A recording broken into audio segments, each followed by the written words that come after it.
Evening, Yorktown, and welcome to the Town Board Work Session meeting for September 28th, 2021. If everyone could please rise and join me in the Pledge of Allegiance. Allegiance to the flag of the United States of America and to the republic for which it stands, one nation, under God, indivisible, with liberty and justice for all. Thank you, and if you could please all join me in a moment of silence as we keep in our thoughts and prayers tonight, longtime Yorktown employee, lead mechanic of the Yorktown Highway Department, Charlie Villarino, who passed away suddenly this past weekend. We pray for his family during this very, very difficult time. We thank him for his service to our community and to all the lives that he impacted. Yes.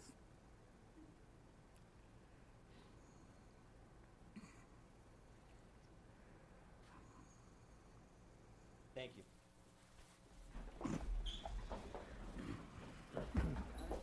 I'd like to welcome everyone again to tonight's town board meeting. This is our second hybrid meeting. I'd like to thank our staff and our town clerk and the town clerk staff for making tonight possible. We'll go with introductions. We'll start to my right. We'll start with our town clerk. Diana Quast, Town Clerk, good evening. Hi, I'm Alice Stroker. Vishnu Patel, Yorktown Councilman. Matt Slater, Town Supervisor. Ed Lachterman. Oops. That's okay. Adam Rodriguez, Town Attorney. Excellent. Thank you all. Just a couple of announcements to kick us off. As a reminder, tomorrow there will be a flu clinic over at the Albert A. Oh, I'm sorry. We forgot somebody. Live. It's Saturday Night Live. On virtual, we also have with us Hey, Councilman Tommy. Diana. Councilman Diana. Just an FYI, I can't hear anything. He's on mute. He's unmuted. Tommy, I'm muted. Tommy. Very I'm unmuted. There's no volume on the Volume TV. on the TV. Can we Oh, turn the yeah, volume on the turn TV it up. Let me turn it off. Try it again. Hello. We got can't you. hear We can hear anybody. him now. We got you. We hear you. Barely. Excellent. Okay, introductions.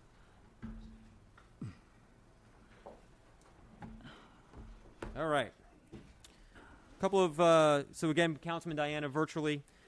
Couple of announcements. As I was saying, we do have a flu clinic in partnership with Iconic Pharmacy tomorrow over at the Albert A. Cappellini Community and Cultural Center. We are coordinating with the COVID-19 booster shots, so we will be offering them again as we have in the past. We will have details hopefully Still can't by hear. next week. We are working with all of our partners who made the past COVID-19 vaccine clinics possible. And again, we are looking forward to providing that to the community as we've done previously. This Saturday, the Red Cross is going to be holding a blood drive at the Jefferson Valley Mall. That's this Saturday, October 2nd. As a reminder, school taxes, the deadline is this week, September 30th, is for your first half of your school taxes. How can you pay if you have not already paid? You can mail them here at the town hall to the tax receiver's office. You can drop them off at the drop box right at the front step. You don't even have to come inside. You can pay them online right at yorktownny.org, or you can also come right in and pay them directly to the tax receiver's office. Again, September 30th, this week, is the deadline. Diana, the only thing Once I hear that is when passes, you take yourself off mute. That's it. Tommy, we can hear you. Can you hear me? I can hear you now, but as soon as you mute yourself, I hear nothing. He's got no way to. and I just wanted to, as you guys work through that, just as a reminder that for those who do pay in October, there is a 2% penalty, and that increases for November, December, January, so on and so forth. So September 30th, school taxes are due.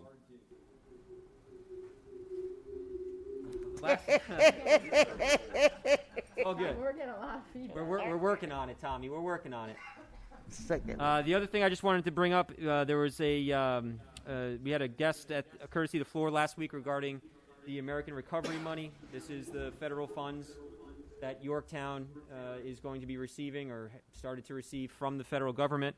Our staff has gone back once more, and I wanted to just let folks know that the 4 areas that we are able to use the money for is drinking water, wastewater, stormwater, and broadband. Those are the 4 parameters that we've been instructed by our staff who've sat in on the seminars that have been hosted from the discussions with the state comptroller's office. There was a discussion about paving. At one point, paving was out, then paving was in, then it was back out again. So it's still something that we are working towards. We do think that we have some projects that would obviously qualify. Again, drinking water being our cement relining project. For our wastewater, we still have more pump stations that we need to upgrade. And for our stormwater, we'd like to go through another round of culverts. But that's a conversation that we as a board need to have. But we are still working with the staff to understand at least what would qualify for us to expend those dollars on. And so I just wanted to make sure that that was being properly articulated to the board and to the public. I think certainly drinking water, that's like a non-starter, of course. But wastewater, we've got to do everything that we have to do so that the Speedies permit is increased. So pump stations, it's one of the things they needed us to do. Right. So yeah, those are things that I think the town board can have a deeper conversation about in the not too distant future. And I want to thank our finance staff for doing a great job making sure that we were on top of it. We've got A lot of money, is not just a small funding to fulfill their requirement. right. Well, I think it's important people realize that it's not just a blank check for us to go spend on whatever Correct. we deem. So it's 1.7 this year, 1.7 next year is what the federal government has awarded us. And again, I think our finance staff's doing a great job making sure that we understand the parameters on how to spend those dollars. And that's a conversation that we can have, I think, in next month's work session. We've got a number of things on the agenda tonight, and so we will start with inviting. We have quite a few people here. Jim Moderano, our Parks and Rec superintendent. I know we have members of our Parks and Rec commission. We also have I'd like to invite Jamie Collins and Anna Mandera up. We will start with the inclusive playground at Granite Knolls. Why don't we let Jamie and Anna start first, or you want to start first? I thought it would make sense. Sure. So just wanted to give you an update on where we are with the Granite Knolls Playground. Talked to Ray Michael from Play World, and the parts could be here as soon as early November. But recently the commission voted to put in a fence around Granite Knolls Playground. So as a department, we agree with the commission here, and really just specifically on safety. I brought our certified playground inspector, Scott Ferreira, here as well. If we were to build a playground without a fence right now, it would be a level 1 violation because of how close the playground is to roads. It's within 30 feet of the access road for the handicap spots, as well as the service road. So definitely the fence is something that should go in. I worked with the town attorney on a bid document for the fence, so it's pretty much ready to go. I do have a question. That when the town first built the park, Yep. the playground had been added to the specs. Am I correct? I believe so. Why was the fence not included? We didn't have a certified playground inspector at the time. Oh, come on. I wasn't here. So, it was certainly a miss. So Can I ask you a question? I'm not gonna take that question. I'm not gonna take that, Jimmy, as a fact. Let me ask you, and is there? I was not is there superintendent has at to the be an I know. entrance Separate and exit in something goes wrong, Correct. So make sure that that is included, 2 gates, in and Correct. out. There's 2 gates in the bid, as well as a service gate for vehicles. I think we should. If you're done with your update on that part, I know you're on for a few things tonight, so Yes. you've got a busy night ahead of you here. That was pretty much the information I wanted to give. I would like to finish what I started, okay? Okay. Because I didn't finish. Okay. I'm not saying that it's not necessary. I'm just asking if anyone knows why it wasn't included in the original bid document. The original, if I may. If you could step to the Come podium. on up. Yep. Just introduce yourself. Matt Talbert, Chair of the Parks and Rec Commission, and I was heavily involved in Granite Knolls. My understanding, I came into this late, once the plans were already done. The plans were done, and the town board approved the plans. The Parks Commission, as far as I know, did not approve the plans. So it was the The town board playground was prior not to my in. coming here. Excuse me? It was the town board prior to my coming here. Yes, yes. The playground and any of the drawings that we worked off of was not on the blueprints. I had knowledge of it from speaking with Diana Quast at the time. When she was chair, I had knowledge that this was going in. We paved the area for the playground, but there was no plans for the playground as far as the original plans. There was no, just to clarify. Yep, there please. was no fence around the play area in the bid document whatsoever. The area for the playground where it was going to be was on the plan. Obviously, it was Okay. 70 by Yeah, I 100 saw by it. 90. I don't I've remember. seen it. But there was no fence included There- in the original bid document around the playground. There was also no fence around the basketball court. There were multiple fence issues in the whole facility. So there were multiple failures by the town board in terms of. I'm just going to say there was multiple fence issues within the whole project that we had to correct. Okay, I understand that. Introduce yourself, please.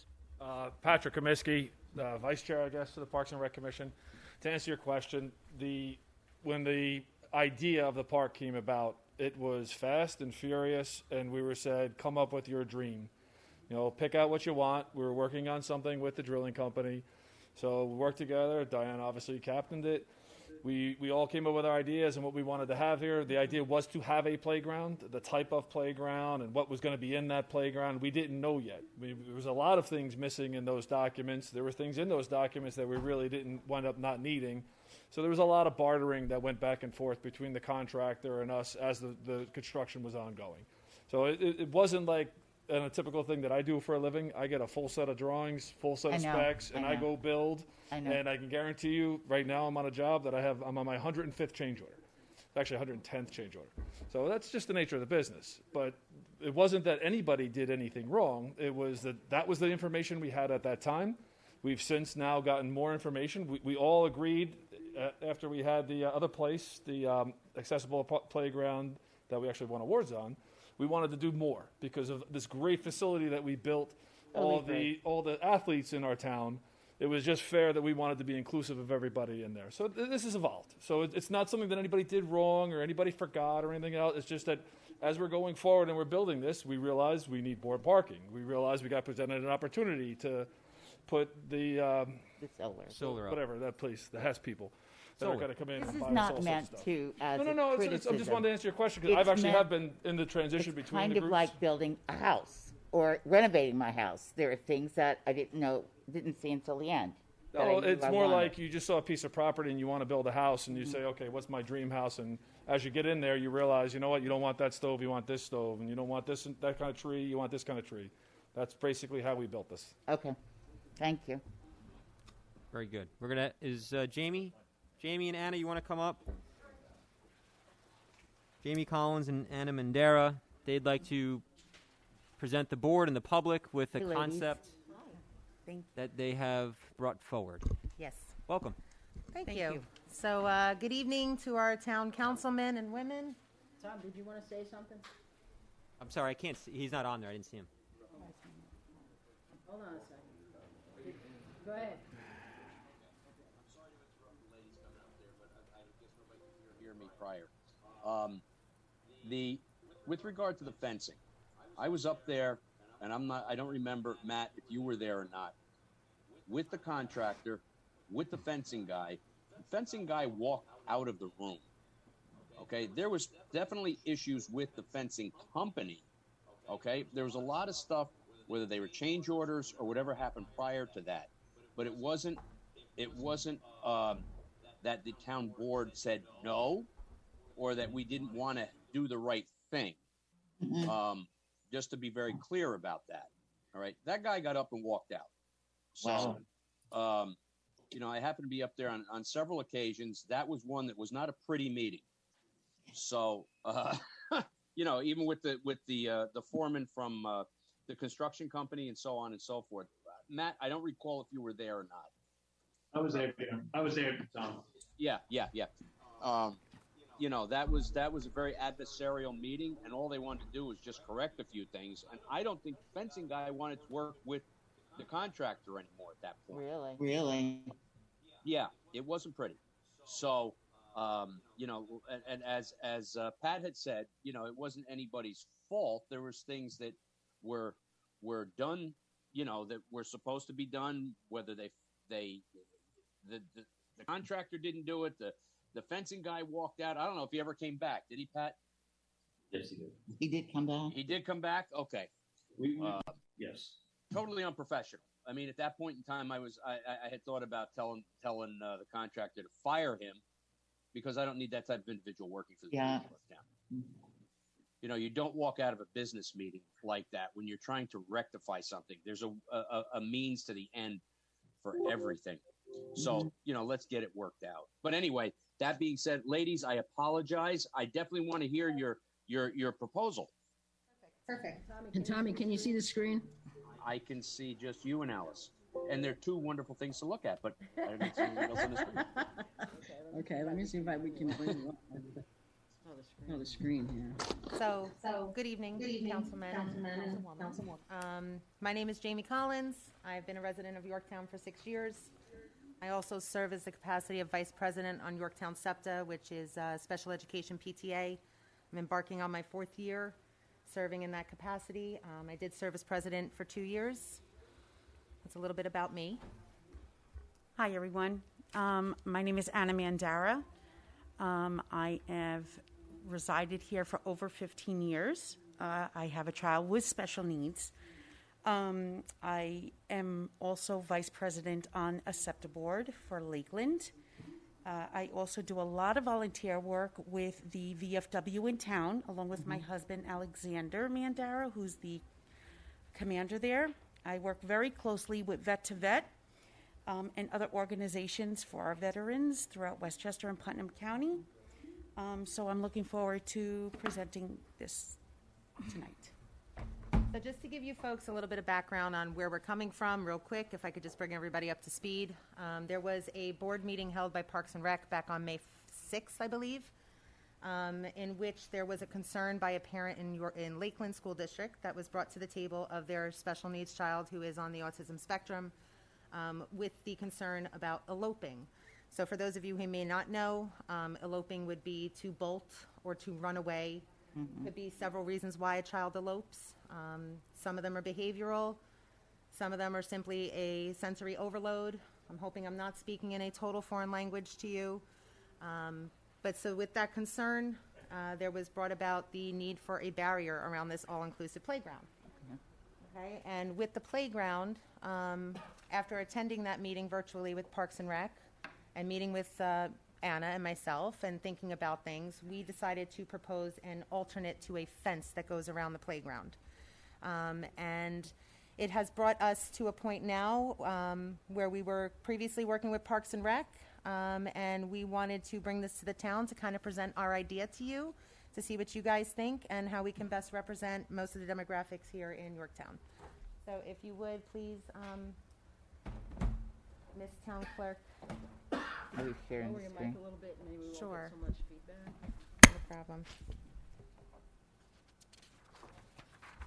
So the first slide was, I apologize, was the sensory garden up at Granite Knolls. So what we're looking to do here is we want to know, do you know who in Yorktown community could benefit from a sensory garden? Okay. There are over 200 families in Yorktown who have one or more children with a developmental disability. I'd like to give the caveat to let you know that in Yorktown Central School District, there are 550 children classified with IEPs, meaning some sort of learning challenge or learning difference. And in Lakeland, there are about 894 children classified with IEPs. Okay. Statistically, Yorktown is home to approximately 1,000 veterans who potentially suffer from PTSD.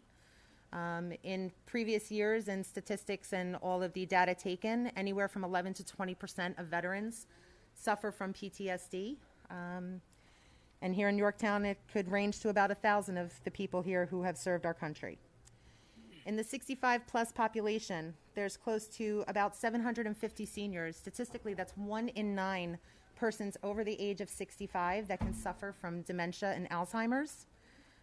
This is a big portion of our community here, and I know how much we love our seniors. And it is proven with data, year over year, these numbers continue to increase. Slide. Okay.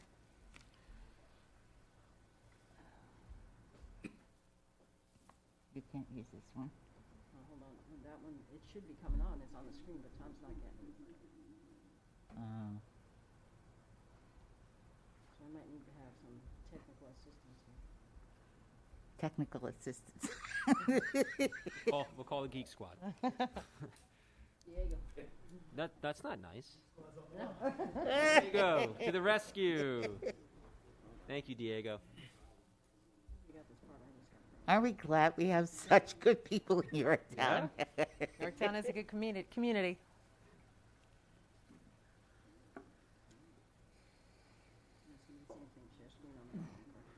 gonna have to shut this one down.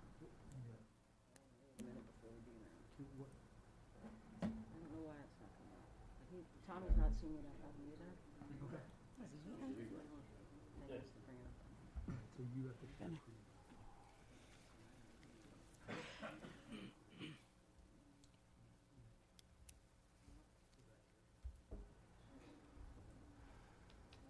This one off, correct? Excuse me, is there any copy someplace or online or something where Yeah, you can it read, did. if you have a difficulty? Read as far as, We'll have them print. We'll have the clerk's office print and provide copies of their slides. absolutely. Because we understand the needs and all that, Yeah, I mean, Yeah. the data is taken from census. I'll make that. So, obviously, anybody can look up census records and make those, figure out the numbers from there. It's all black and white. It's really very important function for our society and the community. Absolutely. It's important that we reach all the demographics in our town. Okay. We back up? Thank you. Hold on. Good. Just make sure. We are, so I'm gonna have you start again because they didn't capture it. A sensory garden at Granite Knolls. Hold on. Rewind. Rewind. Nobody wants to hear me talk that much. It's live TV. All right, Tom, go ahead. Yes, Diego. You might have to. You did good, Are you Diego. able to get to the next We're one? good? Not yet. Does Tommy have it? Tommy. Good. Do you know? Great. Next slide. Okay. Yes. Here we What go. can we do? Okay, what can we do? Are we ready? We're Yes? ready. Okay. Let's see it. We can create a sense of community, create a space for tranquility, create a haven for stress release, create a place to explore your senses. Next slide, please. This is how we can do it. Next slide. Let me take you on a tour.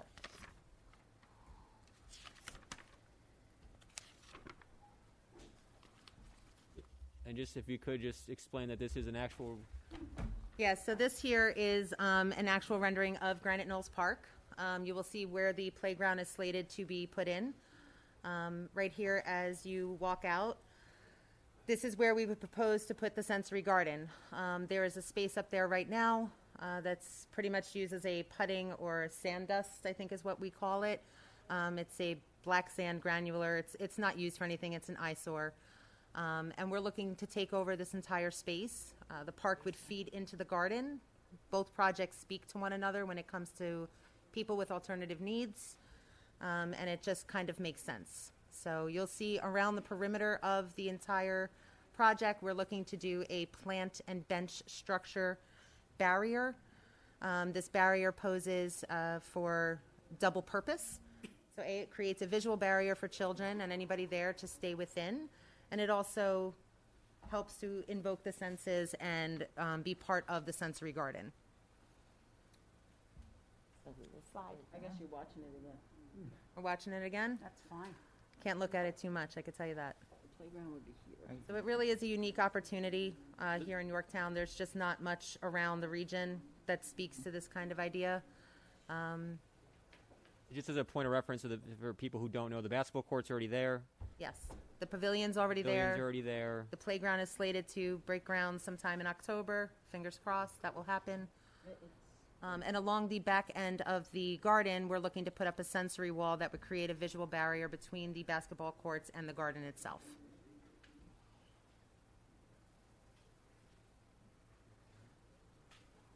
Okay. Pleasant features that can benefit the senses are jasmine, lavender, and peppermint. They're just a few. Proven to lower stress and anxiety levels through sense of smell. Yeah. Lamb's ears provide a soothing sensation to touch. The water feature invokes all the senses for the visually impaired. All indigenous perennial plants can be used. Slide, please. So there was, concerns brought up about maintenance and how do we make this actually work. So there's a lot of community involvement we can do. We're looking at possibly starting some programs here in Yorktown. One of them would be to create a life skills program for children who have special needs that can take part and place at the garden. We can also do an annual veteran gardening program, kind of envision it in the way that we give the public a list of plants. Bring a vet, bring a plant, come help us garden. Same thing goes for our senior citizen community. Scouts of America, I've already been in touch with them. They are more than willing to get involved in this project. Their scouts need service hours. We have a lot of scouts in this town, most who graduate with Eagle. We also have our graduating high school senior community that also, while it is optional, it's better to have community service hours on their transcripts going into college. We can pull from our religious communities as well as speaking to the garden club. There seems to be an interest of possibly having some involvement with us also. This type of project speaks to them. We can host book clubs, yoga classes. We could do class trips from our schools right here in town up to the garden, where children of all abilities can learn about what a sensory garden is and how it speaks to our population and how it helps them come together and learn and understand each other. We're also looking at the possibility for the sensory wall. We can put a project together where our high school students love their arts department. They display their artwork proudly inside the school walls. We can make this sensory wall a piece for them to get creative on. We can hold art fairs up here. I mean, the possibilities are truly limited, like endless and limitless. And we're fortunate enough to live in a town where we have a pipeline of people looking to be involved, and it's year over year. Slide.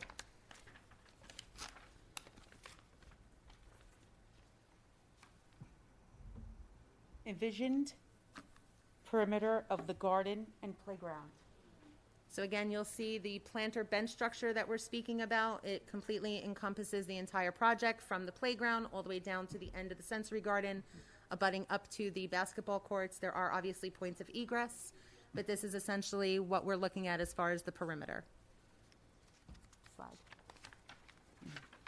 Got it. I got it. So folks, this is going to be your crown jewel of not only Granite Knolls in this park, but also of the town of Yorktown. It's said that just because something's hard doesn't mean it's not worth doing. We as a town can do this. And our goal would obviously be to accomplish this project with a very limited cost to the Yorktown taxpayer. And I did want to kind of bring up, and I apologize if I'm going to go a little bit off here, but there is a conversation about what's hard, what is challenging to do. And I would like to bring to the board's attention that although it seems like a challenge to possibly go up there and put some, weather coating on wood and replant plants and weed and do all these things, what truly is hard is to be a special needs parent, not knowing what to give your child and what resources there are for their best possible outcome, as well as being a, 50-year-old woman or man looking to care for their elderly parent who has Alzheimer's and dementia. Again, looking for the best possible outcome. To bring home your loved one as a veteran who suffers from PTSD, which resembles a very jittery type of persona. Where do they go and calm? What are we giving our residents here? So when we speak about what's hard, I want us to actually consider what the hard things are. Just because something takes planning doesn't make it hard. And of course, I obviously threw in some hashtags there. Think Yorktown, because I am thinking Yorktown, and I hope everybody else is. And we do look to make this Destination Y. This will be a place people come to visit. With our planter program that we're looking to run, it would be putting plaques of who's donated planter boxes up there, bringing them into town to spend money at these businesses. So now, you've already received money for donations for the planter boxes. we have promised money for donation. I don't have money in hand because I just don't have a bank account to put it in yet, but there are promised donations to purchase planter bench structures. Jamie, can you tell us where else regionally that there are facilities like this? Yeah, so there is one in East Fishkill, and there's an adaptive playground and a sensory garden there. And then there is one in Rye where there's an adaptive playground, and they call what is a sensory garden because ultimately it is what it is. They have also planter box-like structures set up where there's plants inside of them that outline the exterior of the playground. But at a minimal caliber than what we envision here. So what we're saying, though, is this will be the first in northern Westchester. Absolutely. First in northern Westchester in the region. Absolutely. Yes. I think this is why it's great to be in Yorktown. You get people who bring up wonderful ideas. I do want to just, if I can, Yes. I do want to acknowledge the Parks and Rec Commission, though. Please. Because I know that the Parks and Rec Commission has put a lot of time and effort into Granite Knolls. And they've spent a lot of time, months, deliberating over this issue. I think that they've done a very, very good job of making sure that we understand the facility of Granite Knolls, which is a very complicated facility. It's not a very easy one. And I do want to acknowledge and thank the Commission for their leadership and volunteerism, and I by no means think anyone should diminish their efforts. I know Commissioner Talbert himself has gone to East Fishkill. He's gone to the East Fishkill site. Yes. He's toured the adaptive playground there. He's gone through the sensory garden there to get a firsthand feel and understanding of what does that mean to have, and then how does that translate to Granite Knolls in the town of Yorktown. And so I do want to make sure that we as a board acknowledge and thank the Commission for their due diligence and work on this. No question. Matt, he was up there every day when they were building Granite Knolls. Still there every day. So there's no question that all due respect to every member of the commission, for sure. But I must tell you, I did have a question. Please. Are you able to take your children in any other facility at this point of our recreational facilities where they can play? Where they can, I mean, yes, there are other parks here that we can take our children to be part of the general community. There is no other playground that speaks to what's going to be happening up at Granite Knolls. Where your tension will be a lot less than up at Granite Knolls. I apologize. I don't maybe understand the question. No, I understand that you may be able to take them to like Downing Park or somewhere, but I'm saying that obviously every mother, when you take your kid to the park, you were there and you were scared because you don't know what's going to happen to your kid. Yes. I would imagine for a special needs parent, that is doubly. There is an entirely another layer to being a special needs parent. Each child is individual. So although my child might have autism and my friend Jennifer's child might have autism, they can look completely different. Their needs can be completely different. So there is an added layer to understanding your surroundings, feeling safe within your surroundings, knowing your child's behaviors, and being able to attend to those while you're in any public setting. Any public setting. I mean, being at the YCC field just for summer concert series sometimes poses a problem. Okay. Like Or an my extra daughter added layer. herself, she just doesn't like the closeness. She doesn't, a lot of the equipment is, not made for her. sometimes when there's, the population of younger kids, they're running around, they're more active, she just chooses to degress, shut down, and not want to interact. Because, it's smaller or, it all depends. And then there's times where she's just wants to go and walk and sit down and just, that's it. So every, like she said, everybody's needs are different. Everybody's child's needs are different.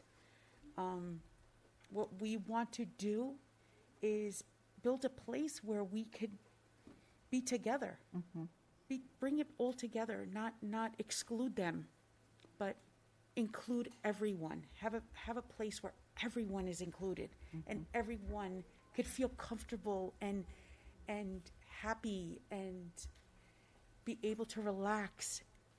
And if they choose to want noise, they could go right down and watch a football game. If they choose to have quiet, they have a place to go. I would like to add something if I could. So the whole issue about the eloping that came up, which is what brought about the concern for the barrier, right? So when I looked it up and I was doing some research, about 50% of children on the autism spectrum report between the ages of 4 and 7 report eloping, okay? It's a pretty big percentage. It's like 46 to 49 depending on the age. So it's a pretty big percentage of children that report to elope. So eloping could be because of a sensory overload. It could be to get to a desired location. And like I said, it could simply be behavioral. So when we looked at this and we said, we're standing up there and we're looking at this, how can we bring about an alternate option to the fence so that it serves a double purpose? But then when we were standing up there and we were looking out at the entire site, we're saying to ourselves, well, if a child's going to be having a sensory overload and a parent is having a tantruming 6, 7, 8-year-old, I mean, sometimes older, which is hard enough on a parent. What can we give them to bring their child to so that they can regroup, reorganize, calm their senses, and be able to come back to the park to play again? The last thing any parent wants is to have to drag their child out of a space, go to a car, car, drive away when you planned a nice afternoon out. So the projects speak to one another. There have been a lot of ideas about this on how to possibly set this up or where to put things. But when you start to separate them, granted, a garden would be beautiful no matter where you put it. But when we have the opportunity now to set it up for success for our community members. So I can't see why we wouldn't try to set it up now to be successful. Correct. Ditto. Jim, does the barrier, the pot and bench, does that qualify as a fence for the safety audit? No. Scott? No. The fence is for the safety audit. You got to go to a podium. Come up to a microphone, please. Scott Ferreira of our Parks Department. Hi, Scott. Scott's been trained for the safety audits of our playgrounds, and he's been doing a great job going through the town and getting these done. And congratulations on your new one. Thank you. Hope you're getting some sleep. A little bit. Had a new baby? Congratulations. She slept through the night last night, so. That's a win. That's a definite win. Just so you know, as soon as she gets to that point, then the teething starts and it's all over. That's what I've been told. So the fencing for around playgrounds, it can't be climbable. So A fence is climbable. So you'll see in the rendering, they have a lot of fences that have a railing such as this. Like a deep fish So somebody can't get in there and climb the fence. And then when you do have a mesh fence, it has to be very small mesh. Okay. So you can't have like your standard 2-inch square. It has to be smaller than 1.25, I believe. Okay. So are most of our parks out of compliance here in town? Yeah. Interesting. Yeah. So there's some parks that have fencing that is in compliance, but there are some that do not have fencing that are out of compliance that were probably built previous to these things coming into compliance, which we've been seeing with a lot of our other repairs, and we're working to try to get them into compliance. So the only portion of the park that you're saying would be out of compliance if we did planters and benches would be that back end along the back access road where the handicap parking is. Because in the front, we're not within 30 feet from the road. Can you show us that on that drawing? Can we go back? Pull up the, Diego, to the rescue. See it? You guys are killing me. Do we have a? That's why originally we wanted to go to the park so that we can have this conversation and see it. That was the intention. Google Earth would help. You know, Google Earth. I agree. Just go to Google Earth. I agree. The drawing was done based upon the backgrounds done at the Granite Knoll, so it is actually accurate. The roads in question are not in there. The which? The roads in question. Oh, the road. Oh, it's like a new road or Understood. something.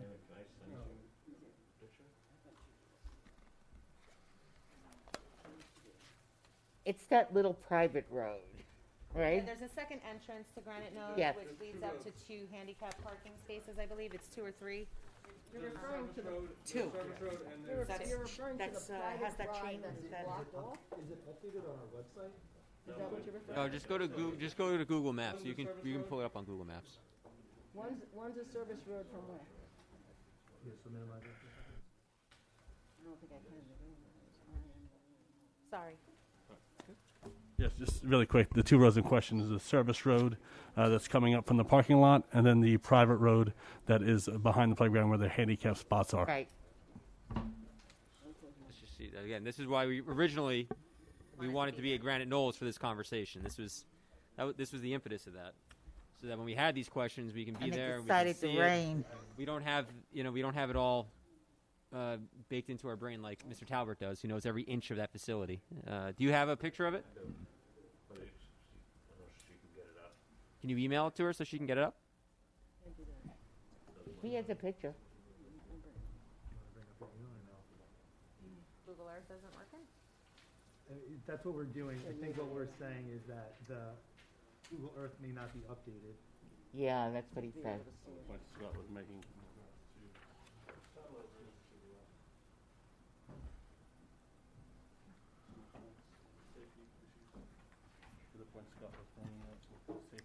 Okay. Can I have one of those?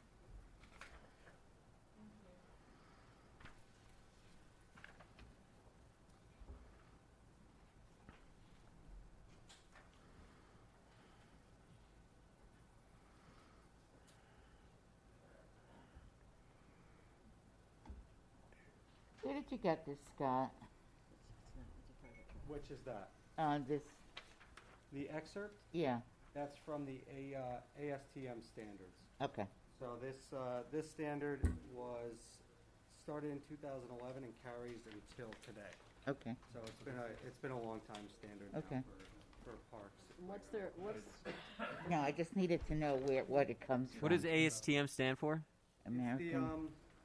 It's the safety standards for all of the for basically all the different like. I didn't know. I just wanted to know what the acronym was for. Yeah, I don't know what the acronym stands for. That's to be all right. honest. Yeah. This is the thing. Engineering, acronym. To that again. Sure. If you can. Standards.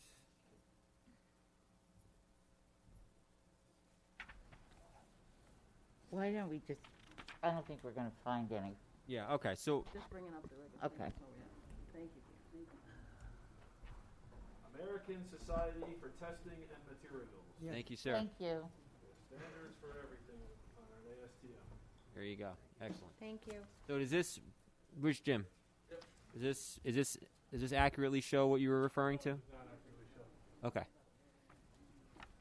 So the, Can the you road, sort of fill us in based where on? would the road be, Yeah, Jim? the playground specs aren't accurate either, but that's neither here nor there. Can you scroll up further north? No? It's a concept. It's definitely not a final We're not plan. even talking about this space here. We're talking about the space. You're talking about the space by the playground? Correct. Can you get closer to the? How's that? There. Better? Yeah. See all these trees? Uh-huh. All these trees are an existing road. And then this. And right behind here, the road is the autism school. the This school right for here is autism. also considered a road. Is that a road or is that a drive? It's a service road. The main road coming in. No, it's So not. what do you do about the tracks that's along that service road? Are you going to fence in that track? Okay, hold as on. One well? at a time. Ho, ho, ho, ho. One at a time, please. That's why your gavel was out. That's why my gavel was out earlier. Holy smokes. What happened to your gavel? Okay. I put it. I don't like weapons on the table.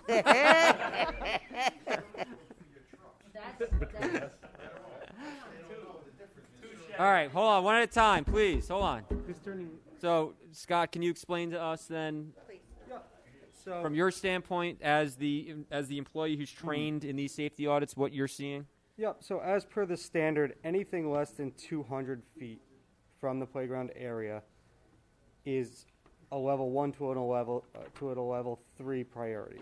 So the where that mouse cursor is on the drawing, there's a set of parking spots off of the access road where the trees run down. The access road comes up from Okay. Stony Street, and there's parking spots there that Okay. are going to be less than 30 feet from that side of the playground. Agreed. Then you have the service road that comes up, that the corner of the new playground basically runs into the service road that comes up. While it's not open to the public to drive, we use our trucks and we use our RTV that we just got. There's vehicles driving through there all the time. I know that we work for parks, we're used to being around kids with these, but it's still a safety hazard nonetheless to have a vehicle driving around. And so that would require an a open that's in your according to that requires a fence. That requires a fence. Okay. Yeah, I mean, just those parking spots being 30 feet off the one side requires a fence. Mm-hmm. That's already a level 1 priority. So You just can't on that just- side? You can't Just just to the right fence side? one side of a playground. A little kid isn't going to be like, oh, this side is fenced. They'll go around. They could wander off into. A kid's going to get out if you the kid know. wants to get out no matter what you put So, up. when these fences get put around playgrounds, they It's have a false sense of security, but go ahead. No, they just have to be in a manner where the child has to take time to open it for them. Oh, I'm sorry. Has to take time to open it for themselves. Mm-hmm. So it just has to be a slowdown. There's Yeah, which pretty much, and I mean, I know you're going by this, and I totally understand, Yeah. and I can't argue with standards that I know nothing about. But a barrier is a barrier. That's going to cause a slowdown no matter what that barrier is. I agree. A 4-foot fence. So I agree with that, even though the standard does say that when you do have a vehicular hazard, the fence has to be tested as a vehicular barrier. So you have to put a fence up that is also tested against a vehicular barrier. So can I ask a question that might cut to the chase on a lot of this? Sure. Is there any way to integrate the fencing in with the sensory garden? It's a possibility that could always be discussed for certain. I think that in the grand scheme of things, Yeah. we feel what we feel about this project. We feel that it's important to the community. You know, I feel like a lot of this conversation absolutely probably could have happened prior to here. I don't know when this came up or when we looked into this, but this was not the original reason for a fence around this playground. So, I mean, I'm glad that it's brought up because safety concerns are real. I don't know. Could there be a happy medium? That would be, I guess, deciding on all the parties that are involved. See, I guess there's nothing too hard for you guys to sit down and work out. I truly believe that. I believe that is beautiful. Yes, it And is. Yorktown, there's nothing too hard. Mm-hmm. We could work it out. We can sit down together and work it out. So I totally agree, and we've had a meeting earlier today, Yep. right? Which I thought was incredibly productive. Me too. I think it was a good first step, and like I said earlier, I think this is about making sure this is a partnership with both of you, who I think you've done a wonderful job presenting your idea and concept, which would be a great piece to have here in the town of Yorktown.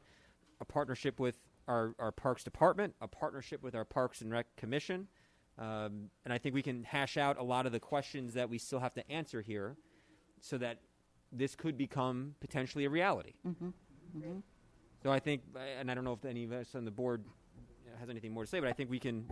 I think from my standpoint, what I would ask is, let's have another meeting with members of the commission, with our superintendent and Scott, yeah.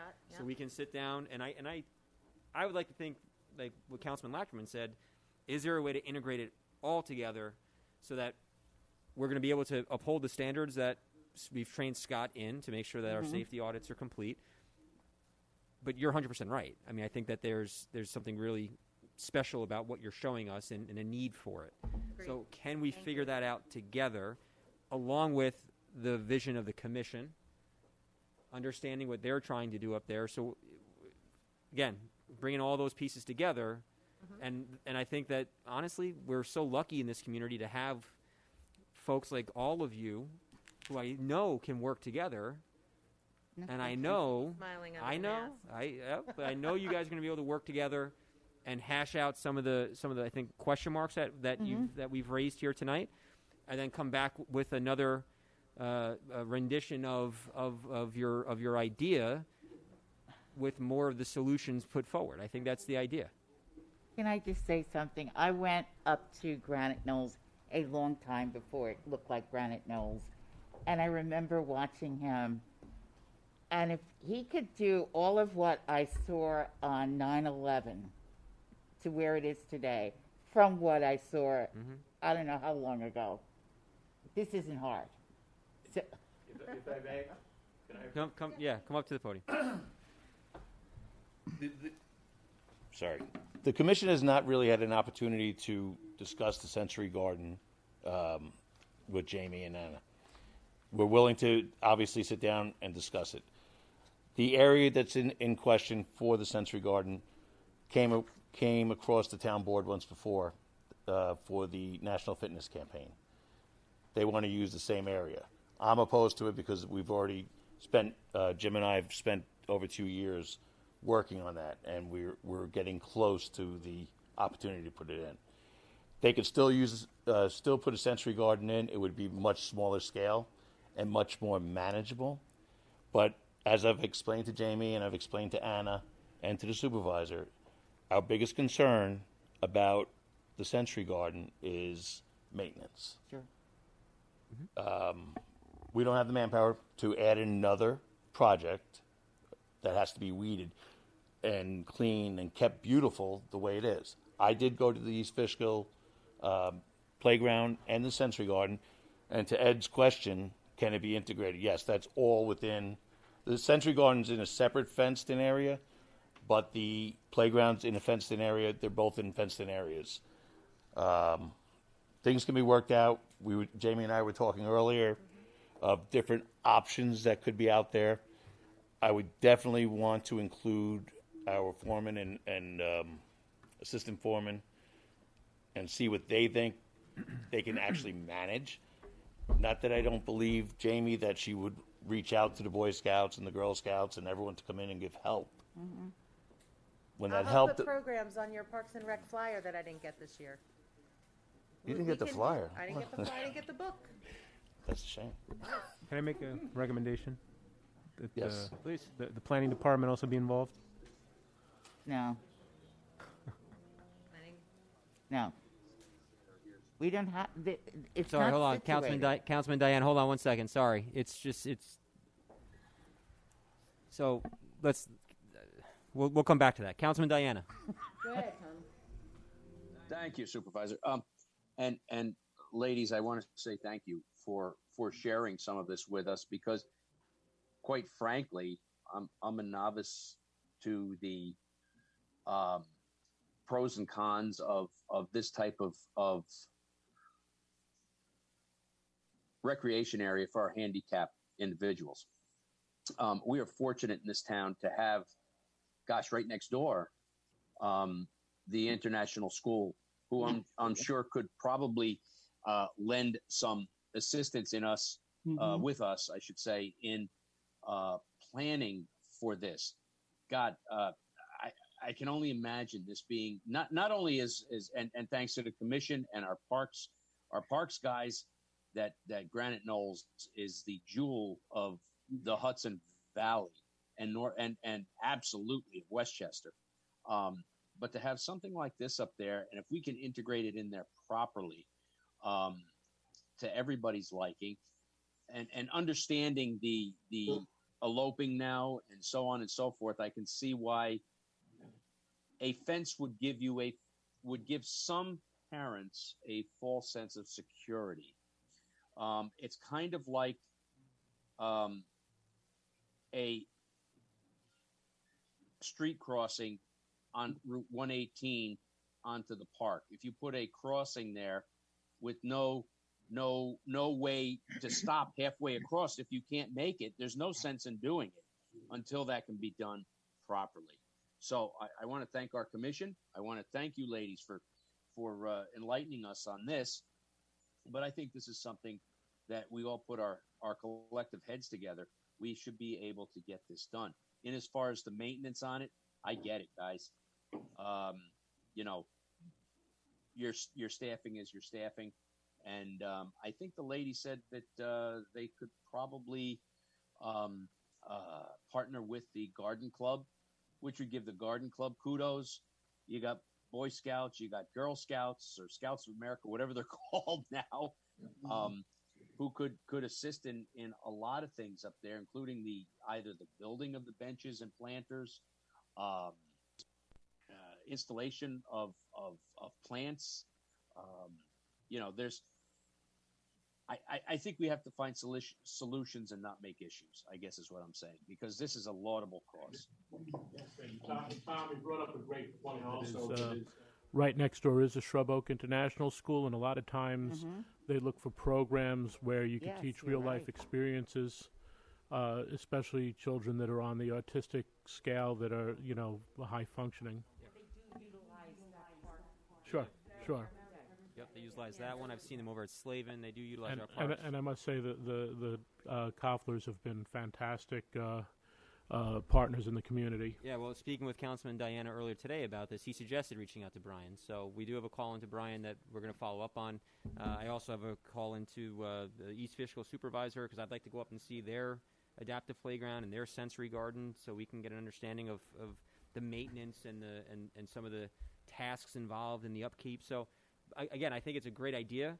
I think there's still questions that we just need to answer. And I think the best way of answering it is by doing it together in a partnership, the town, the Parks Department, the Parks Commission, and our terrific advocates. And I think that we're going to get to the solution to this. So this is going to just enhance an already really regional gem to make it, you know, even better. I agree. If I may, just briefly, correct me if I'm wrong. Do we have any parks, any place in our parks now where Where it's adaptable? where they have the where people can go and work out, like the Ironman section or whatever the case may be. Downing Park. We have Downing Park, correct? And Yes, in sixth grade YCCC. school. MYCC. Now, I think the kids just play on them. To be quite frank with you.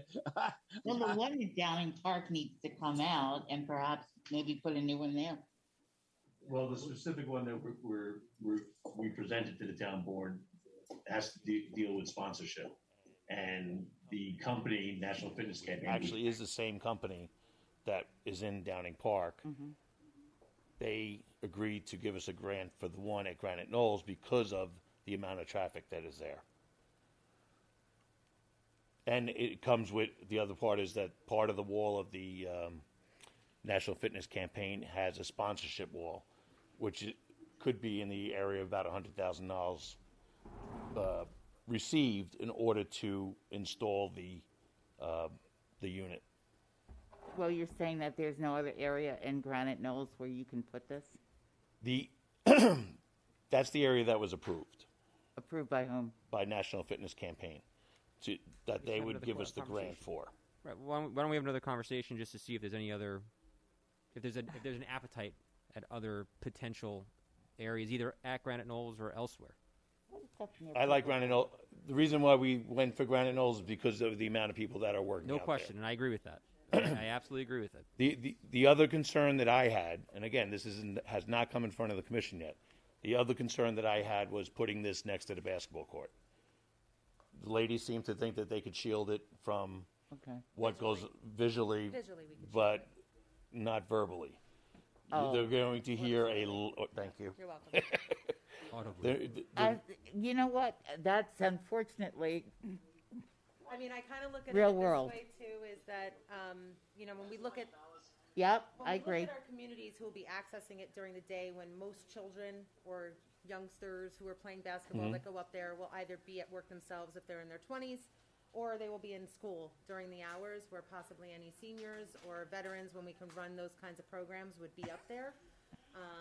Other than that, I mean, I stand outside of Acme and I get verbally assaulted by teenagers. So it's, you know, I mean, I don't know. Well, I think, like I said, I think there's still things that we need to work out here. So there's still some questions. You know, I'm happy, and I think any member of the board would be happy to facilitate another discussion with, again, our advocates, the commission, the Parks Department. We can get Barry up here with Dom, and we can have a more Well, I think conversation. maybe Jamie and I and Jim and whomever else from the commission, town board wants to come up and take a look. We can walk it because you do. You need to I'd love to be there. visually see it. I agree. So why don't we plan on doing that then? So why don't our next step? Why don't we gather together and we'll offline. We'll get a tour up there, so this way we can walk it and we can see it. Again, that was the intention of having it at Granite Knolls tonight. Originally, unfortunately, the weather didn't want to cooperate with us. but why don't we plan that as the next step?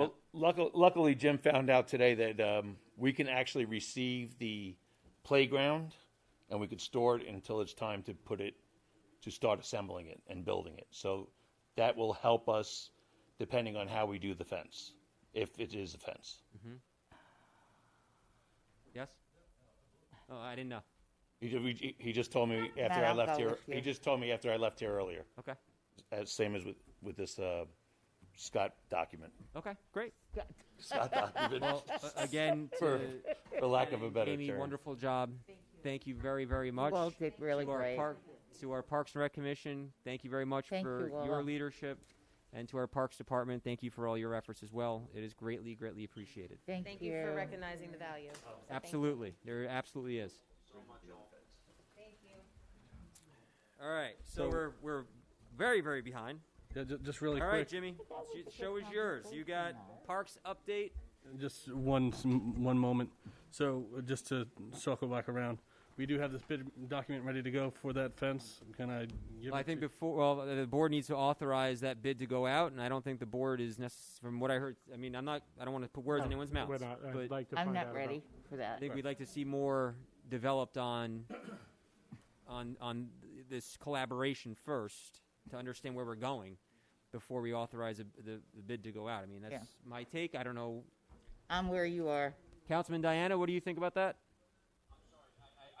I didn't hear everything, Matt. The bid for what? For the fence. I don't think we're ready for the fence at this point. No, I don't believe so either. I think that we need to hear more about it and actually probably make a little field trip up there and kind of walk it out. Let's see everybody's concerns. Like I said, that was our intention tonight, but Alice, at least wasn't 110 degrees. Yes. We might got a little wet, but we would have been cool. So that you can store the equipment. Correct. But the fence would need to go in before the playground. God, that was so funny. That's Yeah. not. I don't think that's exactly accurate. That is accurate. Ray Michaels is changing what he said to me before. Yeah, that's what he told me specifically. I mean, I think Ray's had several conversations with people involved, and everyone's getting a different story. Right. So that leads me to have another conversation with Ray Michaels Right. myself to He's- understand definitively what the situation is. He Because said you I need an understand extension of that- 3 feet. I understand that you could put the fence up first, but I also understand the way he said it to me is we can also put it up after. And I understand that there's a result of that I think we can all acknowledge, those who've had these conversations with Ray Michaels. And Ray Michaels, for those who don't know, is the individual who's putting the playground together. But I don't. So that's a very different conversation, or a very different result of the conversation that I've had with him. So I'm going to have to go back and have another conversation because I want to know myself. You are correct. You said that you could put it in. You need 3 feet extra access off where the rubber footings end, but that would go into that service road. So you'd be 3 feet into the service road. So I think when we get together, Ray Michaels better be there. Yep. How's that? I love it. Okay. This way he can address everybody at once, and we're not playing telephone. Yep. I hate with when him people changing do his that. mind, or people misinterpreting things, or whatever it might be. So, if I can put that request into you to ensure that he's there. Absolutely. Thank you. Great. All right. Let's move on to the next agenda item, which is equally as exciting. Come on up. Come on, Commissioner Campobasso. Come on. Come on now. Come on now. All right. Jimmy, take it away. So, You just said right there. as you know, it's all right. the town has over 30 parks. We have over 12, over 10 playgrounds. We have 13. Number of basketball courts, one of which has not been serviced in well over 20 years, and that's the one at Railroad Park. So the commission has had their eyes on this, as well as the department, and we're looking to move forward. The commission put forward a vote to put $70,000 worth of trust and agency money towards fixing this basketball court, which is sorely needed. So we've been working together on creating a bid document where the Parks Department will promise to do a certain amount of things to prep the space, and then hopefully we'll get a contractor to come in and finish the project. What upgrades are you going to be doing? More of a facelift than an upgrade. We would be demoing the existing court. We would be putting in drainage, so it's properly drained, because you have cracking that's existing from the trees that are growing through. We would put in some root block that would stop those roots from growing into the court and keep it from that same damage going forward. The contractor would come in and put a subsurface in, would then put a new court in, brand new painted lines, possibly even pickleball lines. I don't want to get our pickleball fans out there. Don't overpromise. Don't overpromise that. Come on. You say pickleball, people go nuts. Don't overpromise that. And two brand new hoops that will look great. Awesome. So that's what we're looking to do, and we're looking to work with the town attorney on creating that bid document and then moving forward. And you're going to let the people who live around there know what we're going to be doing. Yes. Rather than waiting until. I just wanted to give Mr. Campobasso here. Would you want that before the bid goes out, I would imagine? Well, I would suspect that you should let them know at least a month before you do. You wouldn't? Not let anybody know before the bid goes out. When the bid goes out, the bid documents are in, then you can make it public. Work's not going to start for a month after that. Well, no, we're going to properly notify them before the work starts. Yeah.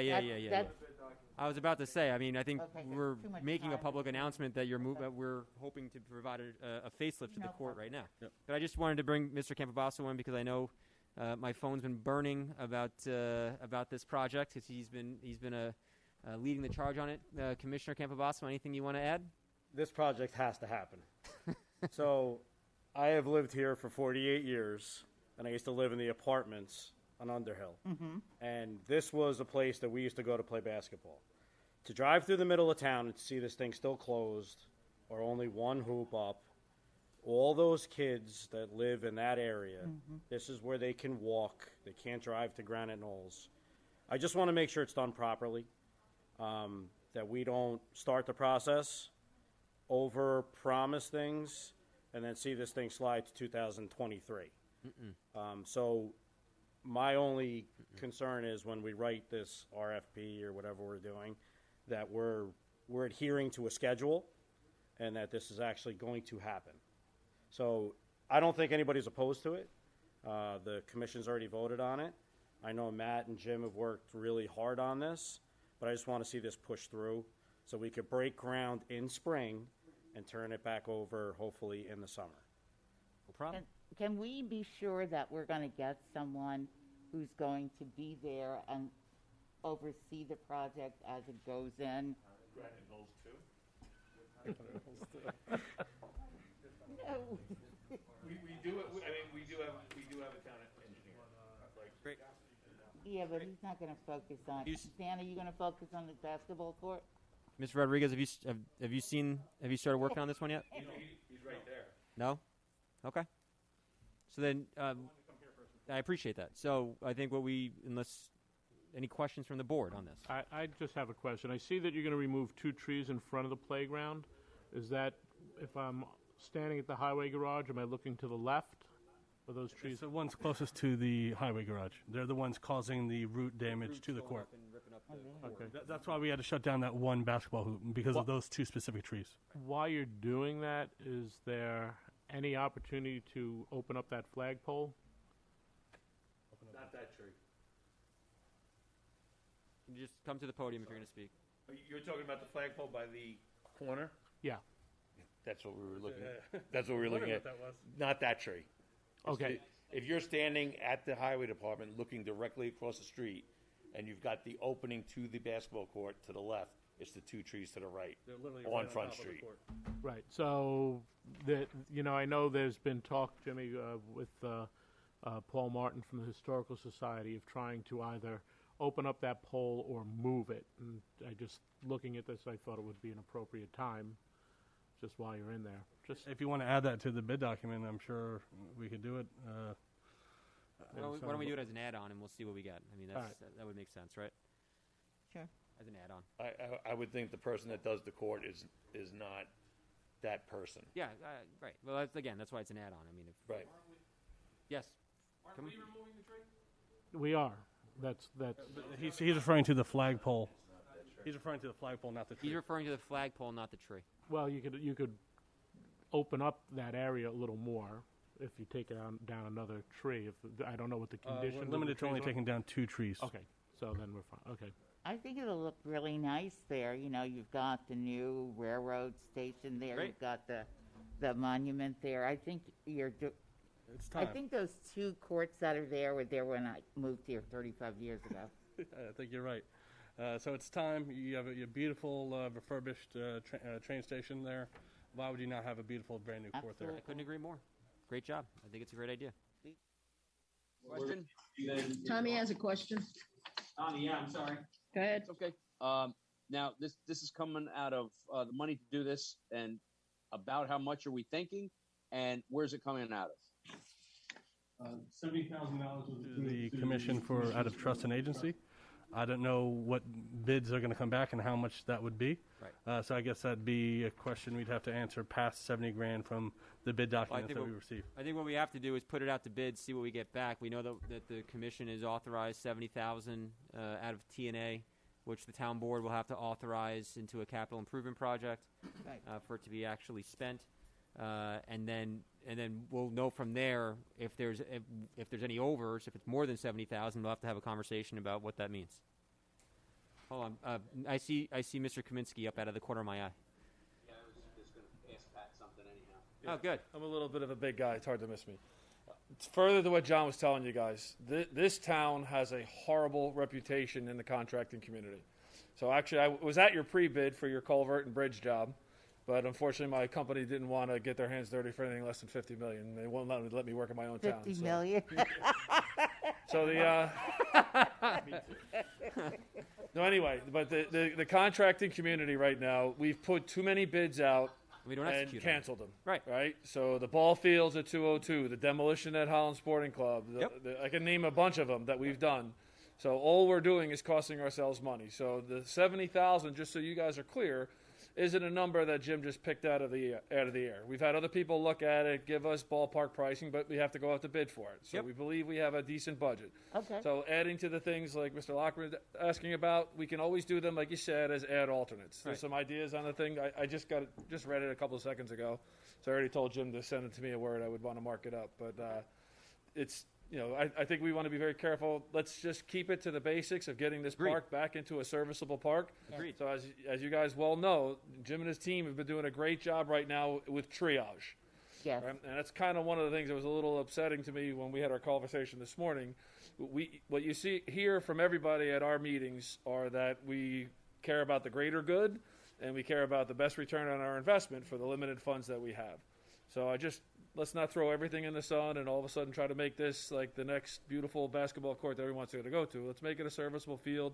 If we can go back later on and take care of the tree around the pole, those are things that I would want to do later on. Thank you. Yeah, those would be. Tommy, you had a question. Councilman Diana, you had a question. Pat, they had said that it was said that the Parks and Recs guys are going to go in and do the tear down and so on and so forth.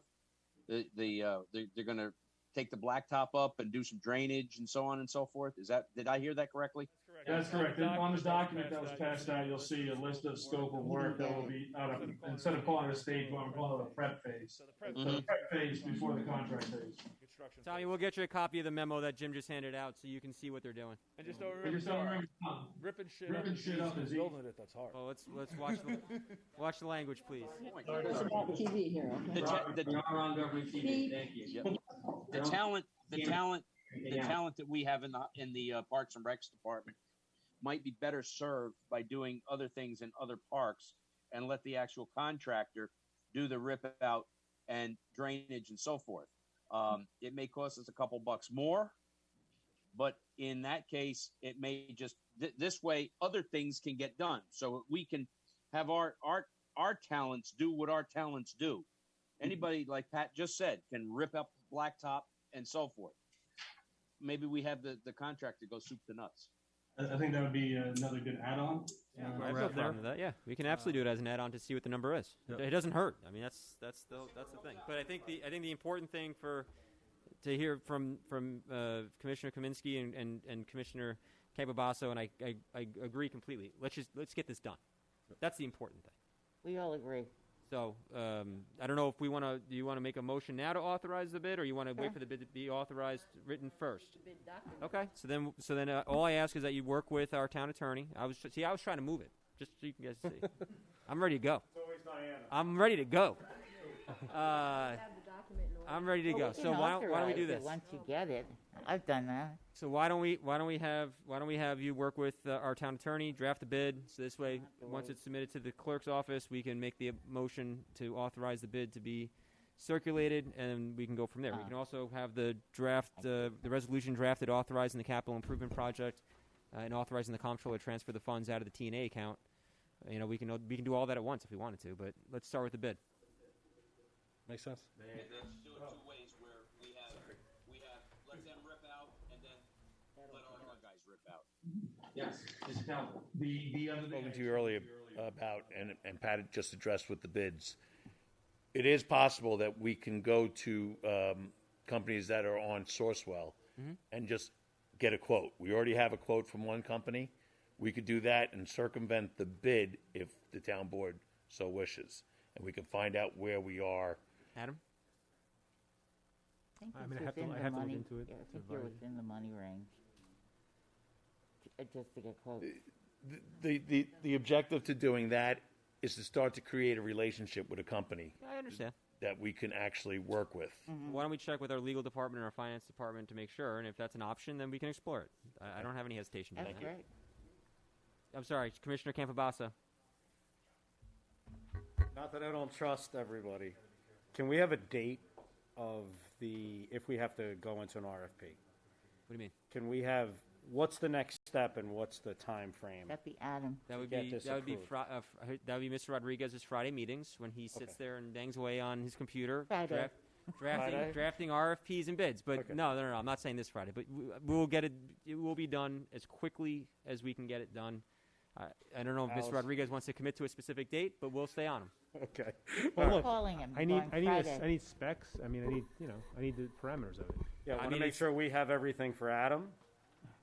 So I would say we this, do. Commissioner Campobasso, I would say work through Jim to make sure that he gets Adam what he needs, Anything else Okay. we're and I'll stay on Adam to make sure he drafts it. And How then about I'll that? call you if We'll, I don't hear we'll from play a you. little double team there, okay? Sounds good. All Thank right. you. Thanks.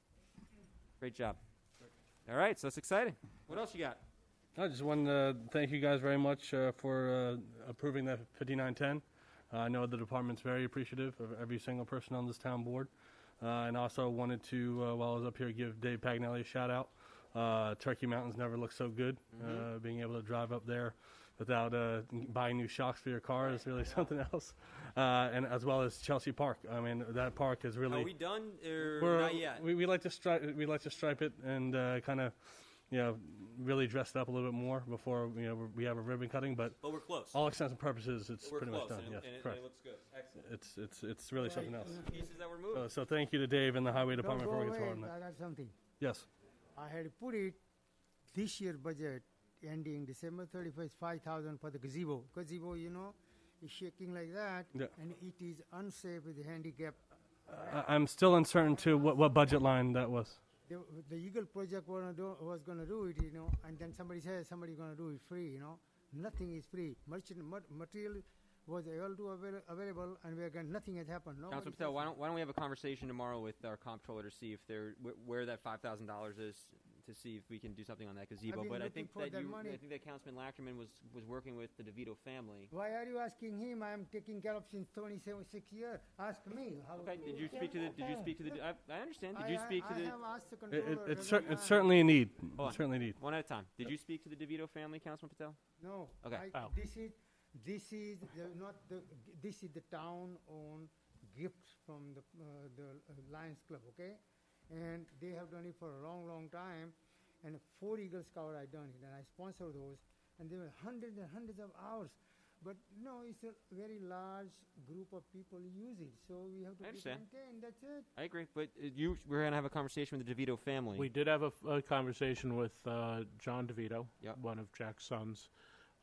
They did replace some boards and do some work. I was not aware of where they stopped. Apparently, there's an You issue have to with redo railing. that. He's 100% right. He has that banister has to get. Now this fixed. is a banister on the ramp. Yeah. Yeah. All right. I will shoot a message to John and see if they can. But we'll still have a do it. conversation, you and I, to see where the 5,000 that you said was in the budget, where that money is. There were some holes They were fixed, right? They were fixed with the DeVito family. DeVito family. Yeah, in the Because line. bill So was sent to the board member, and about 1,400 was on materials and other expenses, in kind or out kind. And then when somebody must have told me that, oh, it was done as a free or whatever it is, people should know, because it is safety of the handicap ramp, people using it, You're 100% So, right. It and needs to be I had fixed. 1.5 years ago, okay? It got much worse. I wrote it out. Yep. And, you'll find out when you get to my age, which aches and pain. but yes, we need to prioritize that walkway for sure. Yeah. Okay. We have one more thing, though. I thought you were talking. Are we talking Hanover East? Yep. So Hanover East, we did get a couple of bids, not bids, a couple of quotes from people on Sourcewell, from companies on Sourcewell. We have 2 bids right now that the neighbors there are looking at. Do you have Both. a copy of that? I don't have. You don't have them a copy of the rendering? Okay. I can get it to you and get it to the No, town board. I know I have a copy upstairs. I didn't know if you were bringing extras for the board. The town board, the Parks and Rec Commission allotted $50,000 from trust and agency to go forward with a playground. There's 2 models, one from Miracle, one from Ray Michael and the Play World. Both of those are being looked at by the neighbors in the community, and they're going to give us a final decision, and we're going to execute. And do we have an idea from a timing standpoint when they're expected to give you the decision by? The decision probably hopefully within the next week. I'll keep pushing on that end and see what the final outcome was. But once they do, we're ready to go. Well, no, they're covering it from the trust and agency fund. Correct. So that's once they make a 70 decision, I'll that's- come back we're before you guys. 72 out of trust and agency for the basketball. We still have to pass the necessary resolutions. I completely understand that. But Now, can I ask Scott if that's the last playground that? no, it's not.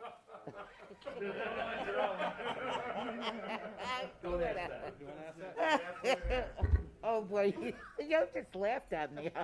No, Scott, why don't you want to give a quick update on that? As in terms of All the playground areas that you looked at and failed. So we have playgrounds now that are safe.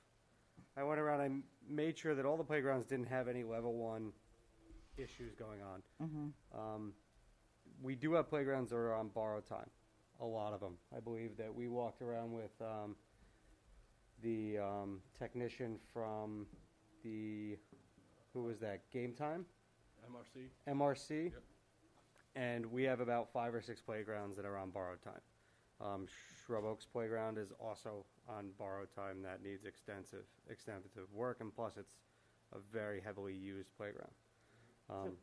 Are you going to be putting that in a capital plan? Yeah, that's me. Yes, absolutely. That's certainly in our. It's already in our capital plan, which Matt and I went over. I think last week, in fact. I think the game plan is to start looking at some of that solar money and really getting on a year-to-year basis of really replacing these playgrounds that are well over 20 years old. Right. That was the whole point of the solar money, as you remember. Yeah. We put that in place specifically for capital improvements, such as replacing or repairing these playgrounds. Yes, Commissioner. Can you come up here, Commissioner Kaminsky? The one big thing for Jim is to get this on a cycle, right? Right. So right now we do Yes. it. It's a lot of money to do it all at once. So what we're trying to do is do it piecemeal. So when these are aging out, they're aging on a cycle, so that we can Correct. be replacing them in the same way. Correct, and it's the same approach we're taking with our finance team on our vehicles. Same approach that we're taking on a lot of things. Is instead of these big chunks coming at us like a freight train, we're on a cycle and we're moving things through. And, Yeah, and it's that's much what we need like to do. the what is it, AstroTurf or whatever, Yep. and your pools. The turf because- replacement, yep. Huh? Let's not go down that road Yeah. either. Okay. Don't want to go down. You and I always Let's just get talk solar about done, That's and a then we can drowning fix 'em issue all. there. Let's get solar done. We can fix. You and them all. I always talk about the All right, so we smartest expect way to to hear execute. back from the residents within a week, I hope so. Yes. and then you can provide the board with what they decided to, what they would like to see in their neighborhood, and then we can move forward from there. Correct. And pass the necessary resolutions to transfer the money for it to be spent. Okay. Great. Any questions for Jim before we let him off the hook? Thank you. Thank you all. Appreciate your time. Thank you to our Parks Department. Thank you to our Parks and Rec Commission. It's been a great partnership. We've accomplished an awful lot, and we're still doing more, which is great. They work very hard. Thank you very much. Thank you, Diego. Appreciate it. Appreciate your help and the help with the tech support, too. Okay. Thank you. I think we're going to Zoom. Thank you all. Diana? Take care, all. Thanks, everyone. You're missing the best parts. No, it's exciting stuff. Getting some of those parks taken care of. Much needed. Yeah. Okay, so for those who are sticking around, if you're gonna talk, you please do so in the hallway. I want to welcome Mike Mora of Cushman and Wakefield and Angela Raimondo. As we all remember, we authorized a facilities assessment, and we put this out to bid, or an RFP, excuse me, and Cushman and Wakefield was chosen by the town board, and they did a facilities assessment on several of our town buildings. The final reports are here for their presentation, so I will turn it over to Mike and to Angela. Yes. Good evening, everyone. Good evening. And thank you, Mike. So I guess just from a structural standpoint, do you want me to take you through each component of each facility? Is there a specific area in the report you'd like to talk about? What's the approach here? If you could go through each of the buildings and just give us again, the board has the reports themselves. They are publicly available for those who wish to get a copy of them. But if you want to just give us a brief overview of each one that you inspected and any structural efficiencies, or if you want to give us an evaluation of the structural integrity of those buildings, let's do that. Sure. So I'll start with 176 Granite Springs Road. When we developed this report, we thought it'd be helpful to input table of contents. This way we could follow along for situations like this. So just starting with the executive summary, we broke it down by, like location. We gave some brief descriptions on the year it was built, the building area, square footage, the substructure, the roof, and so on. But I'm going to go down a little bit further to the immediate and short-term repair items. Good. So we assessed this building back in March. That's some time ago. So this is all based on a March visit. So I apologize if this isn't the latest information, but this was what we discovered at the time of our visit. Starting with the roof at the admin building, there was a leak at the west side, and during our visit, we weren't unable to access the roof. However, we spoke with the super, and we saw that there was some sort of makeshift preventative tarp in place to prevent any water from leaking to the lower area of the building.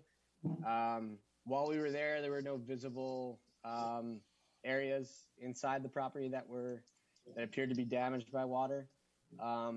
So I know that's a high priority for the town of Yorktown. So we actually had LaChase Construction come in and provide a budget number for what it would cost to replace this.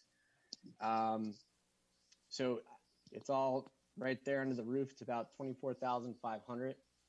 We put this at a priority level 2. And if you refer to page 7, we give you a descriptive qualifier on the current condition, and right below that you find the priority levels. So we put the roof at priority level 2. We also understood that the trailers were at one point in time temporary, and given the duration, it seems like it's become a permanent place of work for some. So That's the roof. I know I went out of order here. I jumped past that, but I know that's a high priority. So, are there any questions with the roof and our overall analysis? So just to be clear, sorry, I had some feedback there. So just to be clear, Mike, the summary that you provided for recommendations on this particular building included siding and exterior with an anticipated budget cost of $5,500, a new membrane over the existing roof for an anticipated budget cost of $24,500, and then addressing the wheelchair ramp, correct? Correct. So those are just anticipated budget costs. And like I said, LaChase came in and assessed that, and we use that as our reference. Now, this particular building, I think, is of great interest to the town and to the town board, obviously, because the rec department utilizes the building. Do you, from your inspection, do you feel that the building can continue to be used in a safe way, assuming that we address the roof issue? Yeah, I mean, overall, the building, it's, for its age and what its real purpose is for, we arrived at the assumption that it's in good shape. It's really not, there's no structural issue other than the wheelchair ramp, which again is why we put this on here as a priority. Other than that, I mean, it's really not in bad shape. It works for your operation. So it seemed the day of our visit. And overall, I mean, it's fine. There are no major concerns from a structural or facility perspective. Well, I know that many of us would love to get that tarp off the roof, but before we invested those dollars, we wanted to make sure we were making the right decision. That was the whole purpose of doing this type of assessment, because we didn't want to invest additional dollars if you came back and told us that building was not usable, even if we fixed the roof. Right. Yes, understood. So, I mean, as far as the roof goes, I mean, it's not in bad condition. And again, we weren't able to access it while we were there. To really approach this in the proper way would be to have a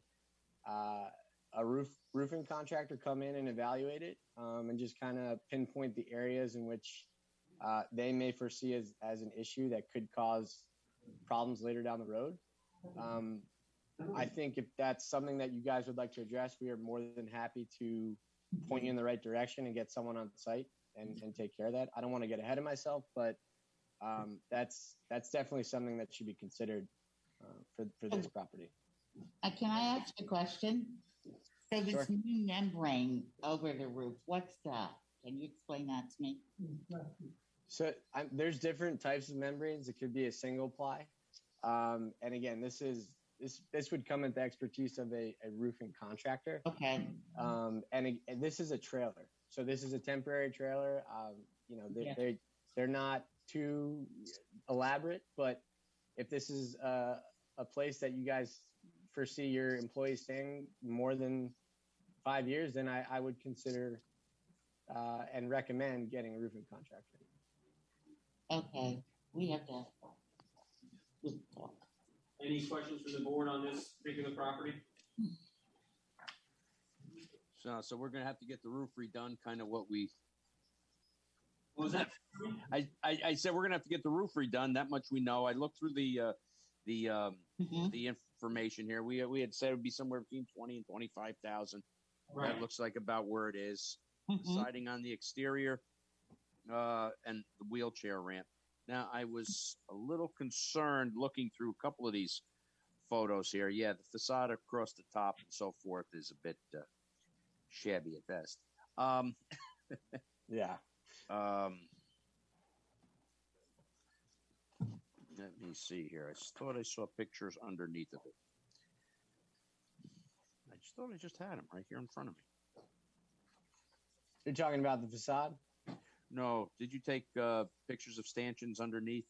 Yes. Oh, yeah. I took some pictures of the wheelchair ramp footers. And you could see they're deteriorating. Yeah. pretty significantly. That. How about underneath the actual trailers? How are the superstructures under there? Did you guys get under there? No, that was not accessible, to be honest. There's no access panel alongside the facade of the trailers, so we were unable to diagnose that. I wish I would have known that. I would have seen that something might have been done for you so we could actually access that. Right. I didn't know that there was not a way to get underneath there because all of our mechanicals, I believe, are underneath there. Not mechanicals, but all our plumbing and sewer, et cetera, are underneath there. Right. Okay. That's something we may have to have Jimmy go and put some type of a trap door there so we can get under there and take a peek just to make sure that we're still good under there, because without the good foundation, it doesn't matter what you put on the roof. This is true. This is true. It's very true. That's something that we're going to have to address, Matt. Maybe get Jimmy to have, or Buildings and Grounds actually, to go over there and cut a trap door in there so you can take a peek under there, see what it looks like. Well, I know that building maintenance officer that they could address the ramp, and you can do that. Oh, in-house. sure. So that's something that Phil has already and Al has already identified as something they can do themselves. But we didn't want to take those steps yet. Had the full report, and we brought it to the town board, and then the town board can make those decisions. But that is something that we're able to do in-house. Yeah, Councilman Patel. How about our building department? They are expert on many things happening here, and their input also we should include. Our building. The building department? Yes. Well, unfortunately, the building department's pretty busy these days since they're understaffed, and so we were trying to. But at least they should, just review whatever the recommendation is. Yeah, we're happy. Every day they do the work like. Well, in all fairness, the building maintenance team, which is the people who do the repairs and do the work on the buildings themselves, they did review. They were with them when they did the inspections. They've come back several times, and so Al and Phil were with them. When they were here doing their inspections, and they I think have more knowledge of the buildings themselves because they're the ones doing the day-to-day operations and addressing the day-to-day needs of those buildings. So, but I'm happy to share it with the building department as well, so that we can get their thoughts on it. Yeah, like I say, Matt, we may want to put some type of trap door to get underneath. Maybe once they start taking down that ramp, or before. I don't see where it's a big deal because it is. I believe it's just a skirt around the bottom of those trailers. I'm just looking. Right, but I think, Tommy, Councilman Diana, I totally agree. And it was more about just getting this assessment done before we started pouring money into a building to make sure that we were making the right choices with our dollars. I just want to make sure that once we get going on this, that we don't have any surprises down below. There will be. Yeah. That's why you're opening up a can of worms. It doesn't know what it is. You know that's coming. I know we always get these change orders, which makes me absolutely nuts when you have a firm come in and look at something, and then all of a sudden, not you guys, don't get me wrong, but we won't get into that now. You have a firm come in to do something, and all of a sudden, it's going to be $400,000 more. Right. Like, really? Right. Anyway, let's not open that can of worms. Okay. Mike, want to go to the next building? This is the first building? So actually, before I jump to 178, Angela, do you want to discuss your findings? I know you walked the space with me. Do you want to just give a little breakdown of what you saw and your thoughts on the trailers? Angela Raimondo from MKDA. We were the architecture firm that was asked to come in and just to review the space, get some programming, see how the space was holding up. And we are speaking about 176 Granite Springs Road.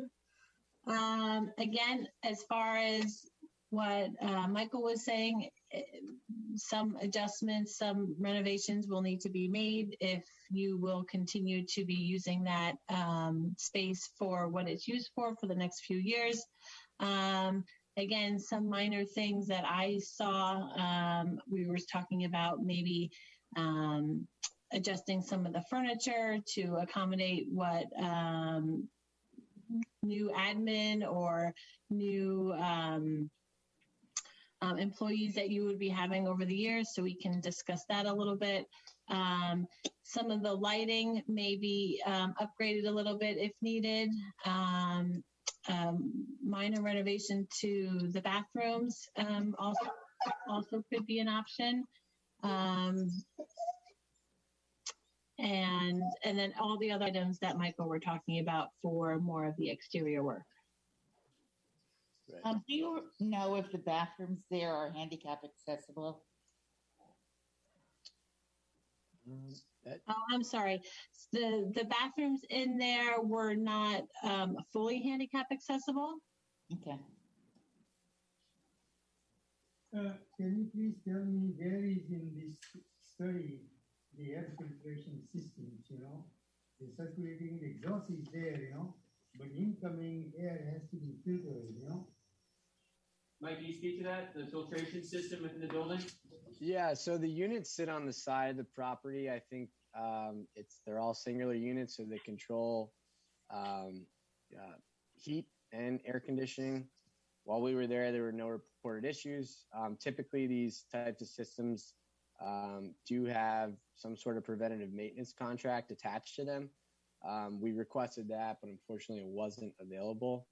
But as far as the mechanical system itself, that we didn't detect any problems. We also nobody reported any problems to us at the time. So air quality tests are big. I know that's something that kind of helps people sleep at night, and just knowing what the air they're breathing in 8 hours, 8+ hours a day is like. So again, we could also get someone in there and assist if that's something you guys are interested in. But we don't have a formal report on the air quality. Mechanically, make sure I understand this then. So what are you saying is mechanically it's sound, but there was no formal test done on the actual, no formal health test done on the air of the air quality test that was done? No air quality test. But and it's assumed that the mechanical system is balanced properly. But again, that would need to be performed by a HVAC contractor. The other issue here is no smoke detectors noted. That's pretty bad, because continuously they are using the combustible material, and the engine has to be on sometime for testing, and any liquid vapor or something else breaks, the line. You have a big fire there, Yeah, I agree completely. So we can actually have our fire marshal go through and make sure that it has the proper fire. How about the safety electrical, the wires and switches and circuit breakers and all that? I don't see anything else over here, Because those are, this is pretty old garage, so, this has to be continuously upgraded. Which one are you looking at? You're looking at the highway garage. We're talking about we're talking about this other one. Yeah, this is, but it has to be same on all of them, No, I understand. No matter with a house or I something. understand. Yeah. We're on the one at Granite Springs Road. It's on the front cover. Okay, no, that I have seen that one many times. And 30 years ago, they should have done this one. It was really very bad shape, leaking. There was another building, somebody just broke it and just collapsed it and covered up like that, So there are all kind of reports, Can I ask one question, Michael, concerning the HVAC? When COVID came, there were certain requirements of, do we meet those new requirements? So again, so some of those requirements or the updated filter systems that they were using is a MERV 13 rating, Right. And that just captures more particles. And again, I unfortunately, we did not have anybody perform a test as it relates to HVAC at the time of our visit. This was simply just a general condition assessment structurally to the best of our ability as far as the roof goes, and then the wheelchair ramp. So we did not perform anything like that. The other thing I'm really concerned with this when I came over here. I mean, if it is come earlier, I would have studied and looked into it, because some of the things are very obvious, but it may not be in here. It was in the email earlier. The I think it was emailed to us earlier. How many pages, Yeah. a couple times. So it will be very nice to, Yeah, we got it a long time ago. No, we've had this for a long time. I emailed this to the We're on board, But it came in here today in my hands, but I emailed this like months The ago. email you cannot read all these things, detailed drawing back and forth, So this way, we can, I mean, I'm happy to expedite invite our process, Councilman Patel, I'm happy to invite Mr. Mora back if you'd like more time to. Listen, read I the- studied engineering long time ago before you were born in 1969, August 27 at the USC, okay? That's way before So, you were born. This was a very I'm basic just saying engineering, civil engineering class, mechanical, all done together, We can, you want me to invite Mr. Mora back so you can read those? No, I mean, we just now I see it, what is missing in here, okay? Okay. Yeah, that's why you go to the engineering school. It's very difficult, okay? Yeah, right. It's not an easy thing to get in there.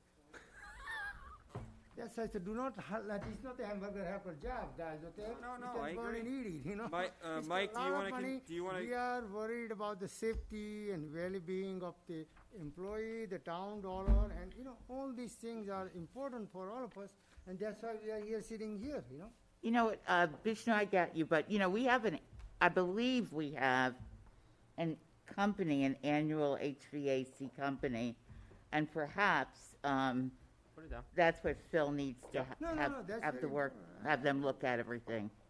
I think, what would be really nice to have every building, the guy, those who are using it, That's they fair. should also report continuously, hey, something is wrong. Like a highway department, people go, hey, if they found a pothole, just call. I buy you coffee once a week, find one guy over like that. And, this kind of incentive, so everybody cannot go and report, and too many email come back and forth. So we have a record, each department, hey, budget time, tell us, we need some kind of money, something like great. this. And then, But we do that through the capital minimize. improvement budget. I mean, we do that through the Right. capital improvement budget when we sit with each department head and we talk about these that's why we wanted to do this, because it's important, again, for us to understand before we just start Going blindly in budget. spending money. What are the priorities? These are the areas that we originally set out to go take a look at. Again, we're going to talk about the highway department. We've got significant grant dollars to go into the highway department. Well, is that the best use of those dollars? That's one of the questions that we needed answered, and I think it actually says it is. So, Mike, do you want to continue with the next building? Yeah, so I'll jump to the service building right next to the admin building. This property was in very good shape. As you all know, it's made up of CMU blocking, and there's 12 by 12 vertical siding towards the roof. We could not access the roof at the time, but it's made up of shingles. It was reported to be in good condition. We also didn't detect any leaks or anything of that nature. Mechanically, there were no ACs present at the time of our visit.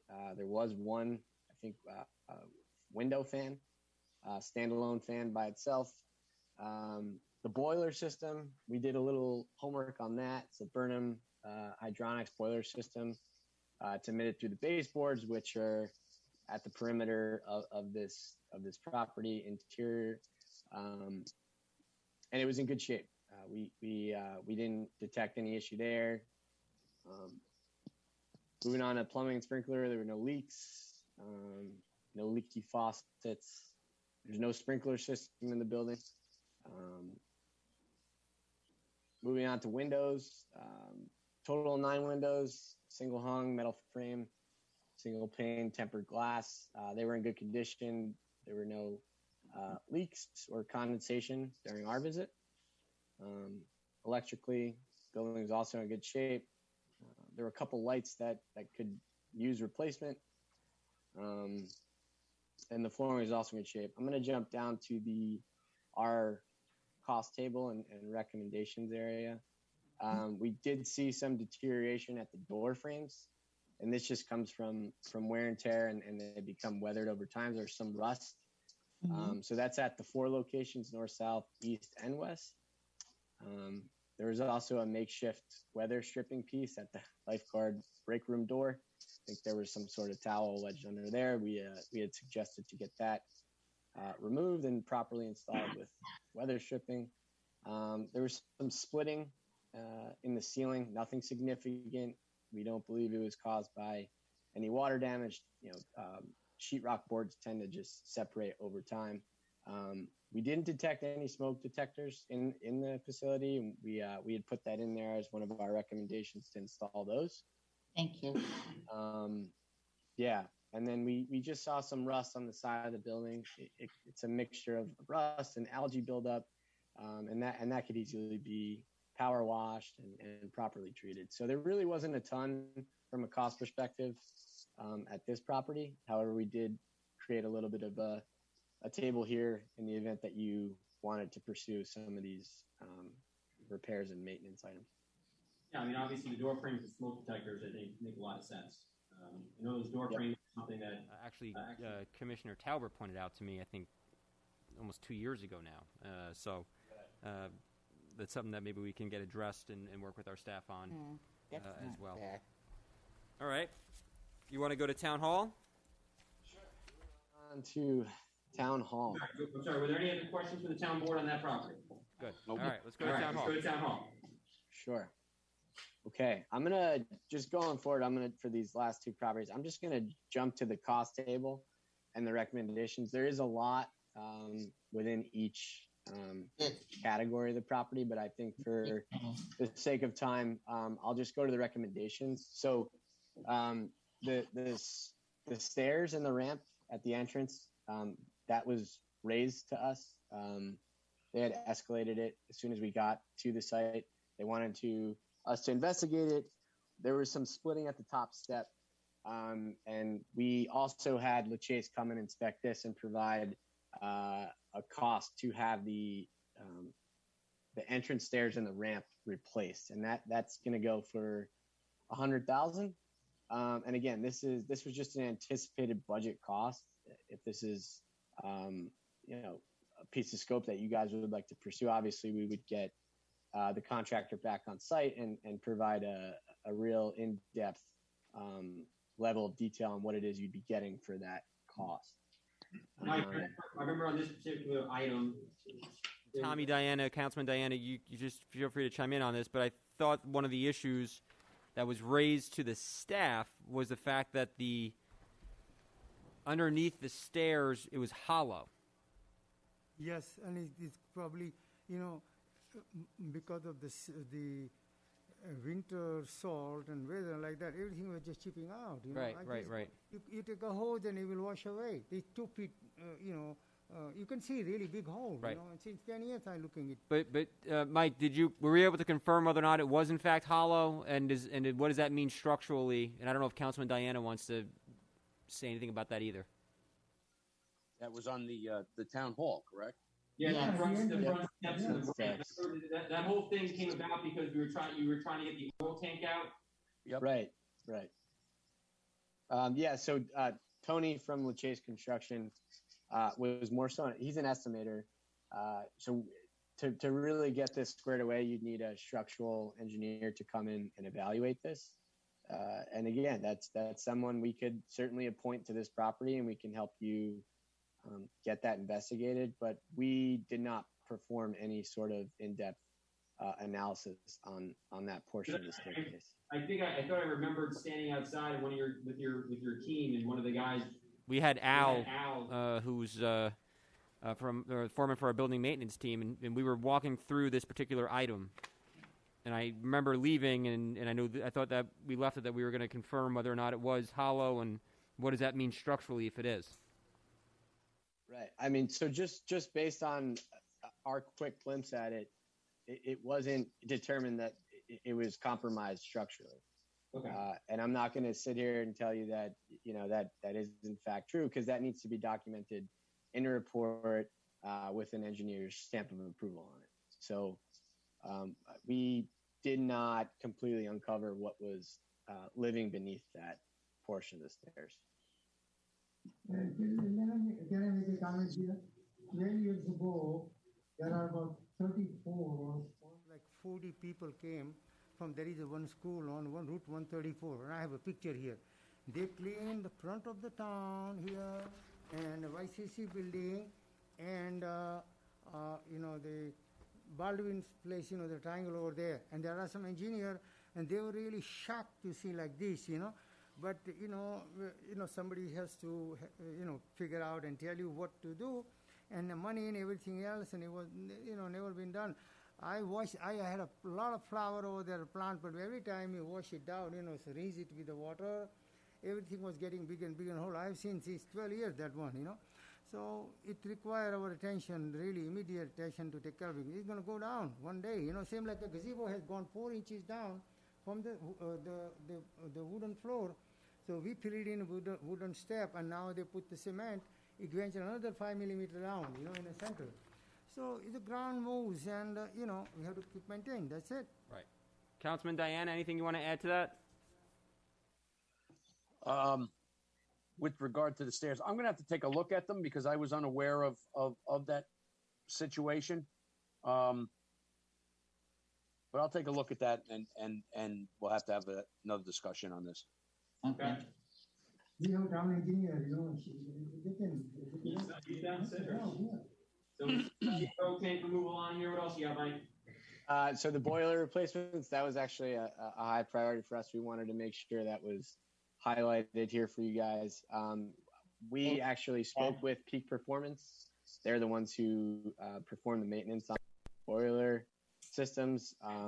And we, reached out. They provided a cost, but you're looking at about $14,000 per boiler replacement. And these boilers that are currently in the building are kind of at their life cycle at this point. So that was one of the reasons why we wanted to bring this to your attention, and you're looking at it on this cost table. I'm not sure if you've had any further discussion, but that's our analysis on the system. Yeah, we knew about those boilers several years ago. Okay. But there was talk that we wanted to try and get gas, which is only right down the street from Town Hall, to come across the parking lot to come in when we remove the tank. Con Edison is moving at quite the glacier speed. Yeah. As normal, and no pun to them. They're busy. Of course. But we wanted to get like I say, gas brought into the town hall. So when we replace those boilers, we pull the tank at the same time, and stop with the oil, because that tank is original into that location onto itself. So right, those boilers hurt. Yeah, I think they're on their last leg there. But yeah. I just wrote it down. Yep. And as long as you guys have the preventative maintenance and someone's coming to look at them every couple months, that's the best you can do until you're prepared to replace them. Yeah. So. Okay. Go on to the highway department, unless there's any other questions on this. So let's go over his costs. So 194 for town hall. Okay. All right. It's I think what was it? 7 for. I'm sorry, less than that. For the service building, I think it was. Hold on. No, I'm good with that building. I'm good. It's 194. 194 for the work to be done at town hall. Okay. All right, highway garage, and I do apologize. I know our highway superintendent would like to be here, but he has some other things going on today.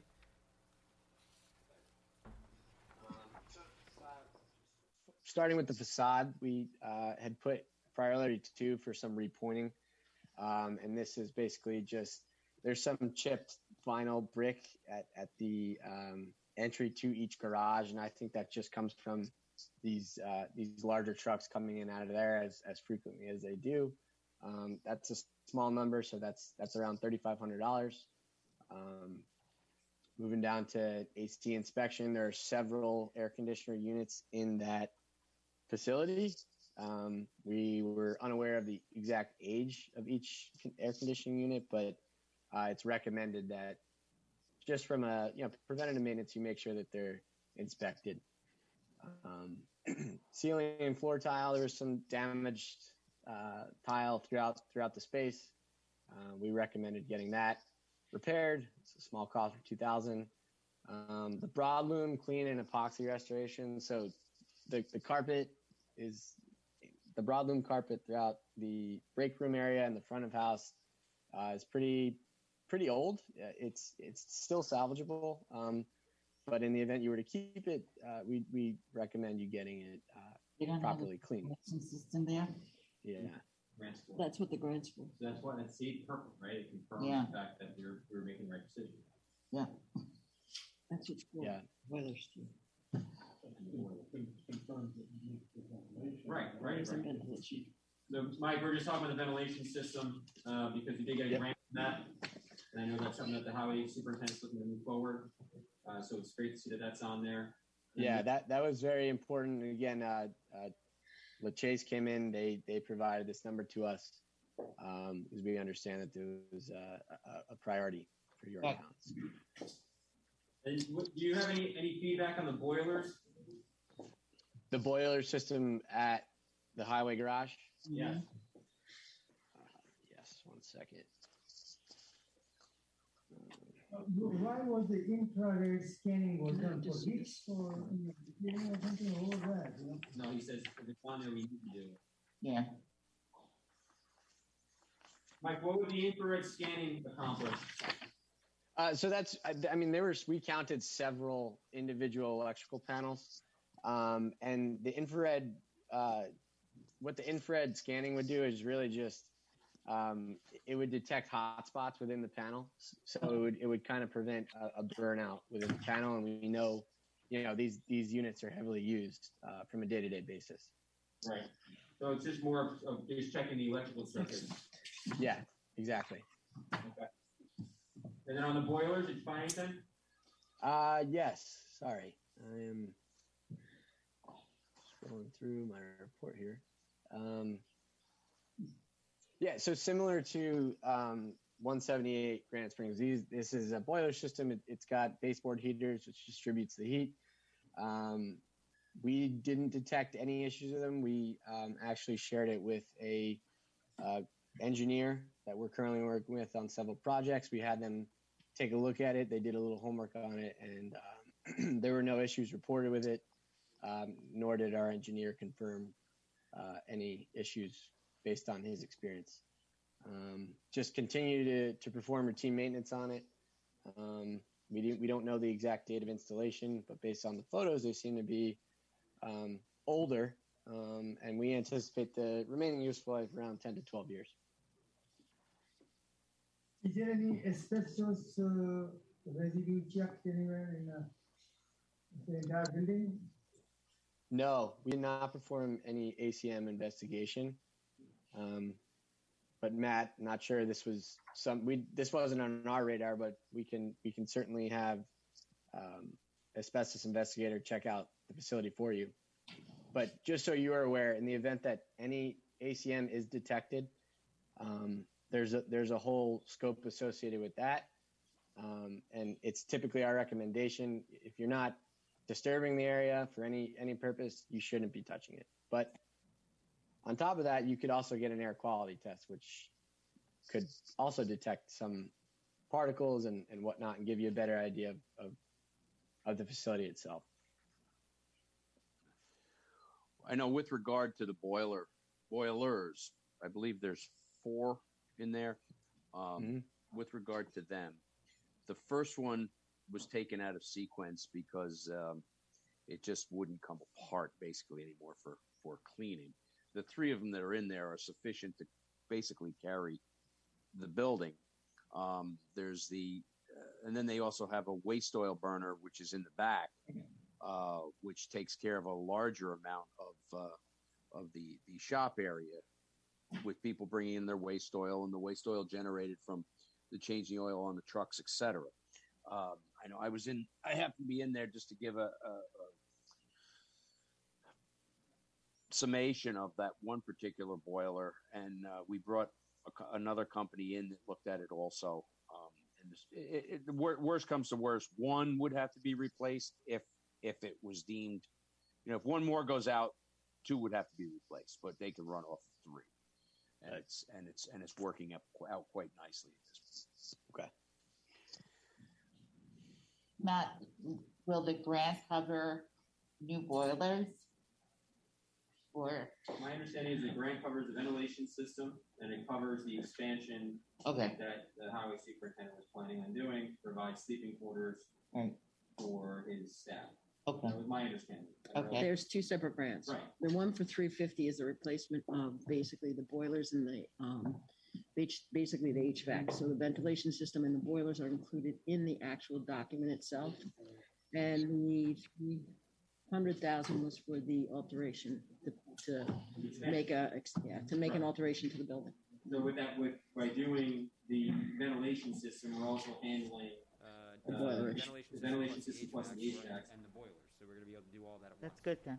Yeah. There was any issue about the bathroom, male, female, was it resolved, I think that was resolved. Yeah, one of them I had a chance to look it up, recent months, but they have done some cleanup really nice. They fixed Yeah. it really good, but the other one, I don't know. Okay. Yep. Okay. Any other questions for Mike? Mike, anything else you want to add? I'm good. Angela, do you have anything? Nope, not at this time. Thank you. Okay. We're all set, Matt. We appreciate your time. Appreciate. Thanks for hanging Okay. with us. All right. Take care. Have a good Bye day. bye. Thank you. All right. Let's go over Dan CRC. And I think John Tegeter is going to be on Zoom. I don't know if he is. Danny, you coming up? I don't see him, man. Oh. We also told him that we'd be on an hour ago. So maybe that's why. All right, Dan. PD steps. Talk to us.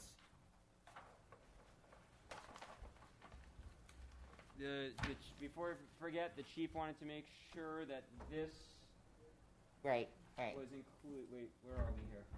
There's this, the gate here, right? It was a gate on the The back. steps, yeah. The steps and the gate were included. Do we use those? I didn't use those. He does. He does. Yeah, they do. Yeah. So I just before I forgot, that was a Hey, Danny, request we that's got. old school. What's that? What you just put over there. I could give you the PDF. We can't see it. Oh, okay. This is You'll- the new one, right? This is the new one. Okay, yeah, all Yep, right. this would be the new, Yeah. the new promenade, I guess you want to call it, for the courthouse and the police station. So Dan, why don't you walk us through it and just once again talk about some of the enhancements that are going to be made and what the next steps here are. All right. Well, some of the stuff you're not going to see because one of the chronic problems we've had is with the tunnel. So Over here. We'll God, crop it, yeah. So one of the things on that, one of the questions is whether we should try and dig an exploratory hole on our own prior to awarding the bid, or just leave that as a task to be evaluated to expose some of the tunnel, particularly where the old and the new meet. Oh, I've seen it. I've seen it. Well, some of the concrete's really starting to fall off in there because of the water. So, but also sort of part of this is to add some under drains, which were shown in the plaza, to at least come up to one side of the tunnel. Because obviously, maybe if we're going to do the steps now, we could look at having a drainage system on both sides to shed some of the water off toward the rear parking lot. So, This one back here? Back over here? Right, so you have sort of, I didn't know if you meant that or over here. because what I'm showing now is we put some under drains to take some of the runoff that penetrates the pavers and convey it away into the 202 side. Okay. Okay. But obviously you have the tunnel itself in the way. So we would have to, especially if we're going to redo the stairs now, we'd be excavating that whole area. So that would provide an opportunity to provide drainage on that side. Good. Can I ask you a question? There was a whole bunch of those election machines. Are they gone now or is still there? They're gone. Oh, okay. That can be used for something else, the space, Maybe. Hey, Dan, quick question on that, with regard to the tunnel. Is there some type of a membrane they could put underneath those drains to possibly, for lack of a better word, product, heavy metal plastic, then the drains, then whatever we're going to redo the pavers with on top, to divert that water towards the back rather than letting it. Well, we can almost get down to the bottom of the tunnel if we want to go that deep to convey the water away. I believe when they did the courthouse, that has a rubber membrane that was applied with a mastic to have it adhere to the concrete. The new stuff doesn't look as bad as the original police station tunnel. Particularly at the joint, there's a lot of water entering there. Some attempts were made years ago to inject a grout, an expanding grout to waterproof it, but the top of the tunnel, is really starting to deteriorate. So we need to make some repairs to that, but also. Full of effervescence, and basically flaking. Yeah, I was just wondering if above where the pavers are now, because that's a relatively porous, pervious surface, if there was something to be put under there in addition to the drain to keep more of the moisture off. You're always going to have the moisture unless that whole tunnel was coated in some type of a rubber membrane. But at least on the top, I guess the scope of work could include exposing the whole top of the tunnel. But again, to what extent can we achieve the goal by providing a system to convey the water away from the tunnel? If we basically have an impermeable layer on top of it, and then have a collection system, even if it's shallow, if we just go down 3 or 4 feet, so that the water that percolates through the pavers that hits the tunnel area will shed out to either side, and then drop into a collection system and be carried away. So that's, I think that would make a big difference. It wouldn't hurt. You could also, I suppose, you could also look at putting in a impermeable membrane to make sure all the water that percolates through the pavers doesn't go deeper into the surrounding ground. Right. And by so short of doing the other fix, which would be disruptive, which would be, going down like 8 or 10 feet to get down to the bottom of the tunnel, that's really going to create a lot of disruption. And the question is, can we be successful by providing an underdrain system to kind of keep the underside of the plaza as dry as possible and seal up the top of the tunnel? Was that impervious type of membrane, just underneath the top layer, so to speak, not actually exposing the whole tunnel, just to divert more of it so it didn't seep down through the pervious pavers, Is there any leak in the bottom of, of the tunnel? Yeah. Because, some of the parts are, but this heavy rain. Between the court and underneath, Make sure the public understands the tunnel that we're talking about connects the police station with the courthouse underneath. Right, It's it in the bottom, connects to I both. don't want to think there's some strange tunnel. Oh, I forgot. I don't know if Tommy, I don't know if you're picking this up on the camera, but the tunnel we're talking about connects the police station to the courthouse. That's where they bring people through from the police station to the courthouse. The prisoners. Right, for court business. So there has been leaking. We've been alerted to that, and so I think the question was: is there leaking coming up? I think the leak's only coming down. I agree. It depends on, the slope. On the side of the wall. Right. Which way the water comes in and goes down. And they have made a fancy bathroom over there. Did you see that? No, not yet. I try not to Maybe be down in take the a shower tunnel over there too often. And a lot of it is the problem is with concrete when you have what's called a cold joint. Yeah. If you do a monolithic pour, it's usually pretty good. But once you have concrete cure and then pour something else next to it, so I think you have some of that going on by the floor slab, and I think also the same thing's happening because the roof slab was probably poured at a different time. Okay. So, if we can control that, it should make a difference. So So the question is whether we want to do some exploratory work maybe with some town personnel, go in there and dig it up and see what's there. Otherwise, we'd just put it in the contract and, you know, perhaps handle it as alternatives. I mean, I'm open to How much suggestions. area? I mean, How you do it many, as an add-on. you know, the feet, you know, length and the width, you know? Well, it's pretty long, right?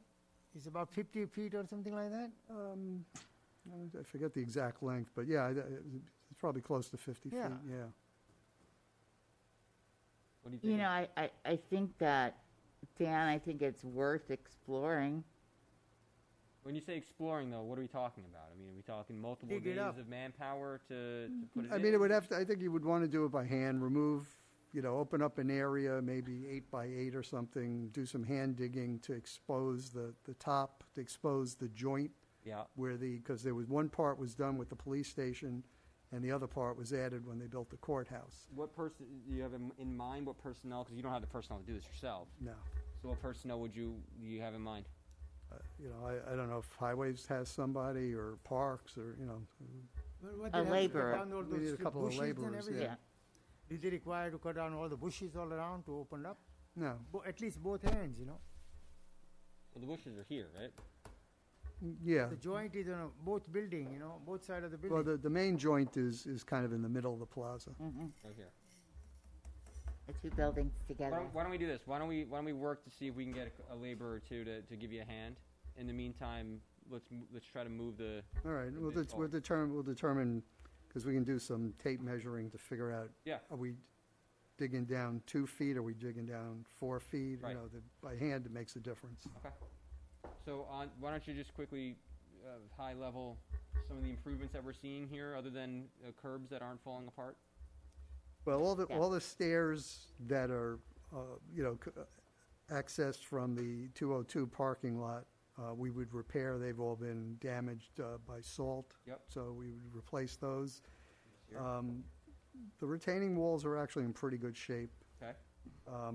One of the pavers, again, have really held up well. Okay. So we're not proposing to dispose of them. We're proposing to relay them, put a new bed down, and reset them. Okay. We'll have some surplus because where we're proposing the handicapped parking spaces, that'll provide us some additional pavers to use for some of the ones that's cracked over time. But generally, the condition of them is actually pretty good.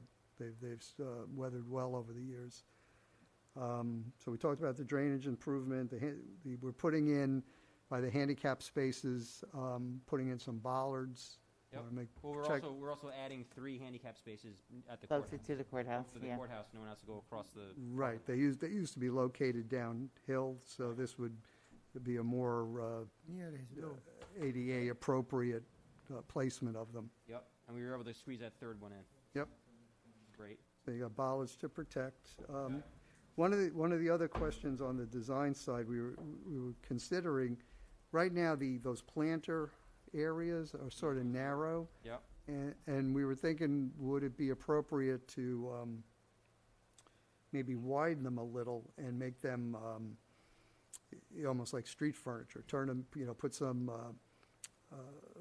some slate topping on it, bluestone topping on it, and make it a place to sit while people are waiting. You know, want to not hang out in the lobby, to actually have a place to sit. I don't know if that's something we want or something we want to discourage. That but sounds nice. It does sound nice. Okay. I don't, why don't we check with the chief though? I don't know how he would feel about giving People people sitting. loitering, right? But is that the I don't want court to say size? loitering, but Well, sometimes you see people out there from the court. the court, right. So as long as he and the judges are okay with it, I don't see why not. I think it's a good idea. I mean, we could the other walls and everything are all just poured concrete. Yep.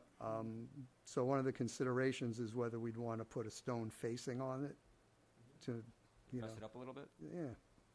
I think it would be nice. It'd be very nice. Yeah. Okay. Yeah, and otherwise, we'll just do like routine.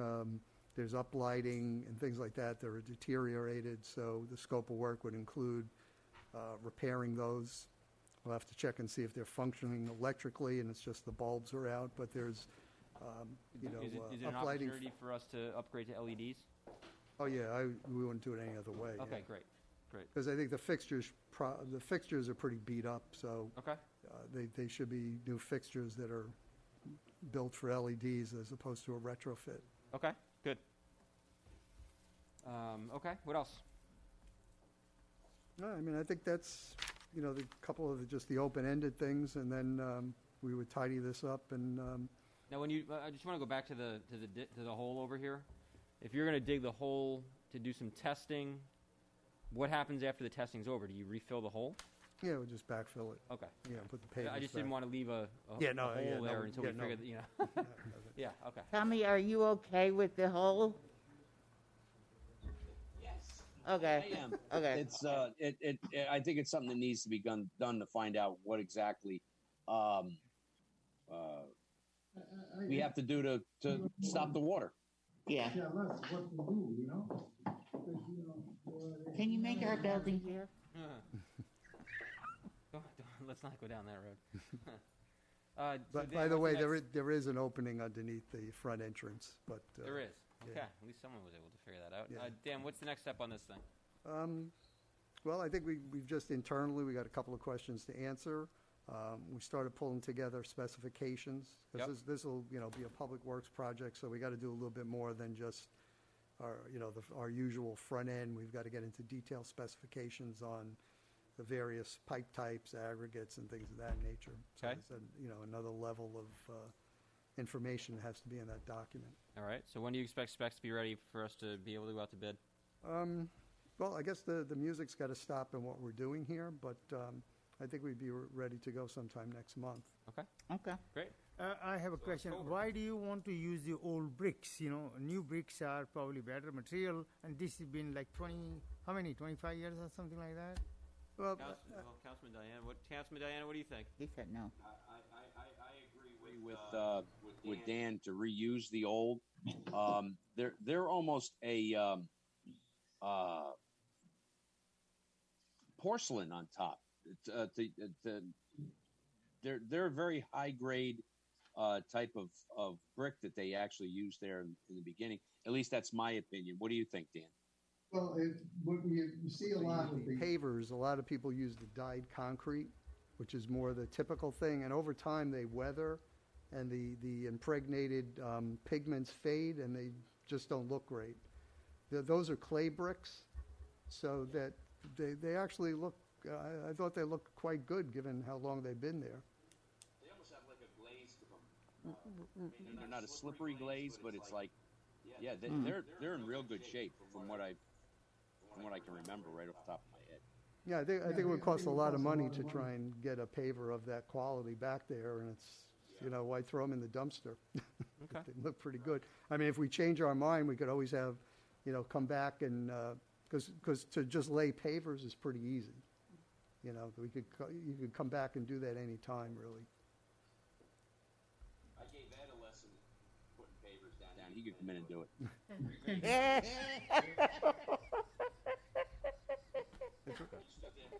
It's rough on the fingertips. Okay. It's okay. We don't want. we could get Pat to do the screening for it. Oh, that's so Good. funny. So you'll work with Mr. Rodriguez to finalize what you need, and then we can come back next month to authorize the bid to be released and make sure that the town clerk has what she needs. Okay. Okay. This is Very good good. work. This is exciting. It's, you know, I know this is something that's been a long time coming that a lot of people said it needed to get done. So Years. let's get it done. And, you know, very good. Don't go too far. Yeah, I won't. Okay. Mr. Rena. Joe Rena. The man, the myth, the legend, Joe Rena. You came with okay, we can get that set up for you. That's okay. I'll just hold it up. No, I'll get this. It's fine. It just lets me stand up. First time I sit up in like 4 hours.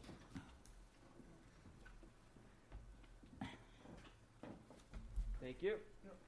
I didn't bring my notes on. Did you give the notes on this project? This is an ongoing project. Tommy, is this good here? Oh, he's got it. Tom D'Angelo, is that good? There's some important stuff from. Other side. Locked in. There you go. So, this is a wetlands permit application. I assume that we have Mr. Almeida behind Yes, us? this is Mr. Almeida, the owner of 1875 Brookdale Street. So this is not a new application. This is, It is not. this is a problem. This is a problem. We had. Yeah, so Mr. Almeida was granted an MS4 permit, which was a tree permit, and some buffer disturbance was permitted. He expanded what he was allowed to do and was issued a violation by the town engineer at the time. So we've been working to try to address that. We made a formal application with a plan to address that. The last time you saw this, you sent us to Planning Board and Conservation Board. Correct. They asked for a more formal mitigation plan, which we prepared and submitted, and it kind of got, I think it just got a little lost, but it just now needs to be referred back out to those boards so we can get their final input on the mitigation plans and then come back to you with their recommendations or whatnot. But I want to ask you something, what do you think is missing or what is already done, Because you are an engineer, whatever you want to call it. Right. So so as I said, we proposed some mitigation. They wanted something more substantial. We revised the mitigation plan, provided a more formal plan with additional plantings and whatnot, and that's kind of where we're at. So we're hoping that is sufficient to satisfy everyone, and if it is, then we can move forward and complete the application. Who did you give that to, Joe? What's that?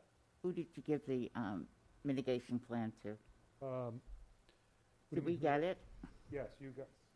Yes. All right, because as I recall, Mr. Almeida cut down a considerable number of trees.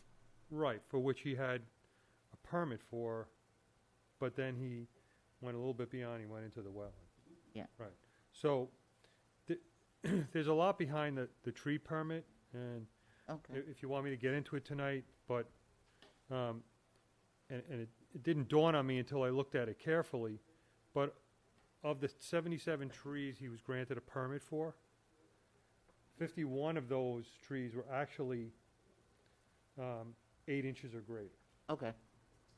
And of those, a substantial number are Norway maples, which are an invasive tree. Yeah. So when we start to really whittle down and look at what he really cut down, that was covered by the code. It's not as many as we think. The real issue is going into the wetland area and doing some clearing in there and whatnot that went beyond what his permit was allowed. So that's where we're at right now. So Did we is start a there public any- hearing yeah, yet? Okay, go ahead. No, Is there because any- we're still working on that. Okay. Because when we brought it forward, Mhm. because of the violations, Right. we knew that they needed to be rectified, addressed, and proper mitigation plan needed to be formulated, and that's what we've been waiting on. Right. There was also questions on enforcement that I don't know, Dan, if you're back there, I don't know if those enforcement questions were ever addressed on this. Yeah, I guess a violation was issued, but it never went beyond, it never made it to the court. No. So had it gone there, I guess we'd be right where we are right now anyway, which is the remedy would be to get a permit to legalize the activities that took place. I appreciate explaining that because I know that there are a number of neighbors that we've heard from, and so I just want to make sure that they understand that we're not circumventing that process in any way, that we would still be in the same position we are now. Correct. Correct? Right, this is you have a violation, one way to remedy is to correct the problem, get the permit, and also the permit dovetails with the mitigation, which would compensate for the losses. Obviously, that'll be the subject of debate as to what's appropriate mitigation, but this is an appropriate way to resolve this matter. Okay. So that's one thing you're going to be looking at, right? The mitigation plan, I don't know if I'll be looking at that. I don't. or the new person, the new wetland. person, Okay. That's more in their wheelhouse. Yeah, so, that's why we have. Right. I would Exactly defer why to we. Yeah, exactly. That's why we brought in that Burton and Judas. Yes, right. So- Cardinal Judas. Yeah. I have a question to the engineer. Is there any problem with the additional, flooding and all that, or soil erosion issue over there? Washed away anything? Yeah, so there is an erosion issue. Yes. Yeah. And the reason for the erosion issue is almost every one of these properties behind have pipes that dump directly onto the back of his property. And that caused some washouts on his property, onto his driveway. There's some areas that in some of the photographs we have where you could see the path that the water had taken. So this plan is working to remedy that by tying all those pipes together and taking them away from the house and feeding the wetland area with the collected water. Joe, one of the neighbors expressed some concern with the erosion deteriorating the area by her house and her driveway, and worried about it. I think her words were sliding down. You know which neighbor? I could look for the property. So, Across the street? Did this one?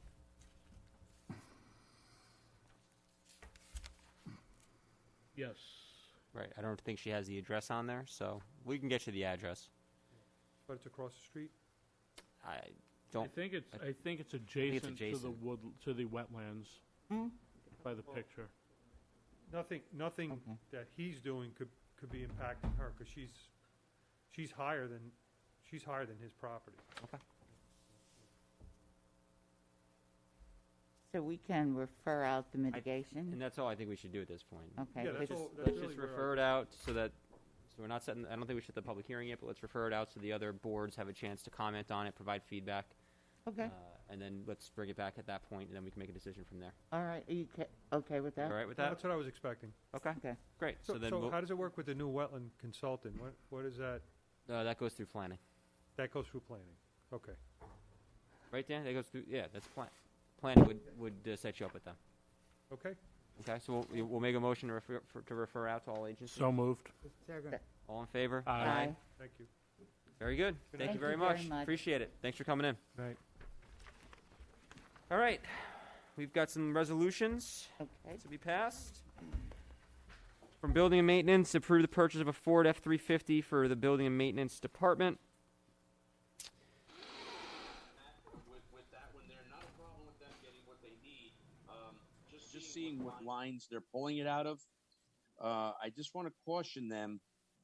They're pulling it out of their fuel oil account. The price of fuel oil has basically doubled, okay, since last year. So I don't know where it's going. Just as a caution. I mean, if they have enough in there, they can do what they got to do with.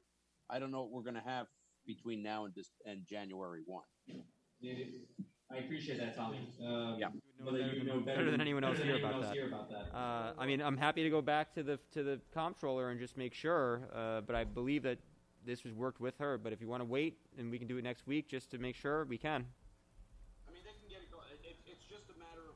I mean, if there was a way that we can vote on it tonight to let them move forward with it, but just, and if they have somewhere else, maybe they could. I'm sure maybe she took all this into consideration. I don't know. Why don't we? Well, we do know Pat's thorough. Oh yeah, I mean, And that's her first question. Where am I getting the money? I have no doubt that she's thorough. I mean, So- if she felt comfortable doing this, I have confidence that. Yeah, you can run it by her again, but knowing Pat's looked at this every way, but no everywhere. No, Thanks, I Tommy. appreciate it, Councilman. Thank you. Wait, hold on. Let's Is see. she calling in?